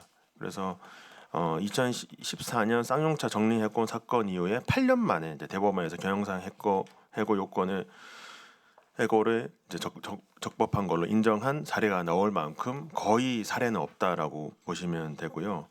경영상 해고 같은 경우는 정말 기업이 망할 정도가 되어야 되는데, 실제로는 보통 한국 기업들은 정리해고라 불리는 이 경영상 해고를 활용하기보다는 희망퇴직이라는 방법으로 통해 가지고 간접적으로 해고를 하고 있습니다. 그래서 가끔씩 이제 저도 언론 기사를 보면 한국에서 해고는 어렵지 않다라고 말씀하시는 분들도 있어요. 근데 그게 뭐 틀린 말 아닐 수도 있지만, 어떻게 보면 우리가 법률적으로 누군가를 이제 해고를 해야 되겠다고 했을 땐 해고하기는 어렵고, 설득을 통해서 이제 희망퇴직을 받는 방식으로 많이 사직이 이루어지기 때문에 이제 기업의 자율성 측면에서는 상당 부분 제한된다라고 볼 수가 있습니다. 근데 이제 OECD에서도 지적하는 것 같이 이제 중소기업 종사자 및 비정규직 근로자에 대해서는 사회 안정망 확대를 병행할 필요가 있다라는 것도 우리가 주목할 필요가 있는데요. 그러니까 노동 유연성만 확보하자라는 주장을 하게 되면 결국에는 정규직을 자유롭게 우리가 좀 유동성 있게 이제 기업들이 활용할 수 있게라고 하자라고 하면 자연스럽게 거기에 대해서 이제 이탈되는 일시적으로 분들이 발생할 수밖에 없는 것이고 또 지금 이제 중소기업의 비정규직 다니는 분들도 계시기 때문에 이들의 근로 조건의 처우는 어떻게 개선할 것인가 또 그 연결 방안은 어떻게 할 것인가에 대한 문제인데 이거를 이제 기업에 맡겨놓을 수는 없겠죠. 이런 부분들은. 그래서 이 부분들은 소위 말해서 이제 사회보험이라든지 사회 안정망 확대 방안을 통해 가지고 우리가 좀 보충해 줄 필요가 있다라고 보고 있고요. 또 OECD에서도 이런 부분을 지적을 하고 있습니다. 대표적으로 지금 비정규직에 대한 4대 보험 가입률을 보면 고용보험이 제일 높긴 한데 작년 기준으로 이제 53% 정도고요. 국민연금 같은 경우는 한 30%대 정도로 가입을 하고 있습니다. 그래서 이런 부분들은 우리가 좀 가입률을 좀 증대를 하면서 동시에 이제 노동선 유연성 확보도 좀 기울일 필요가 있지 않을까 그렇게 생각을 해봤습니다. 그래서 저도 노동 분야에서 이제 이 노동시장 이중 구조화 문제를 좀 잡은 이번 주제를 잡은 이유가 박사희 교수님의 공동체 자유주의를 생각해 보면서 노동 부분에서 이것과 가장 밀접하게 관련되면서도 우리가 한국의 노동 시장에서 가장 큰 이슈가 무엇일까 했을 때 여러 이슈가 있겠지만 뭐 예를 들면 다른 쪽에서는 노란봉투법 아니냐 하고 있지만 제가 생각했을 때는 이 노동 유연성 확보 그에 따른 사회 안정망 확충이 가장 또 다른 큰 이슈가 아닐까 생각해서 이렇게 발제를 해봤습니다. 감사합니다.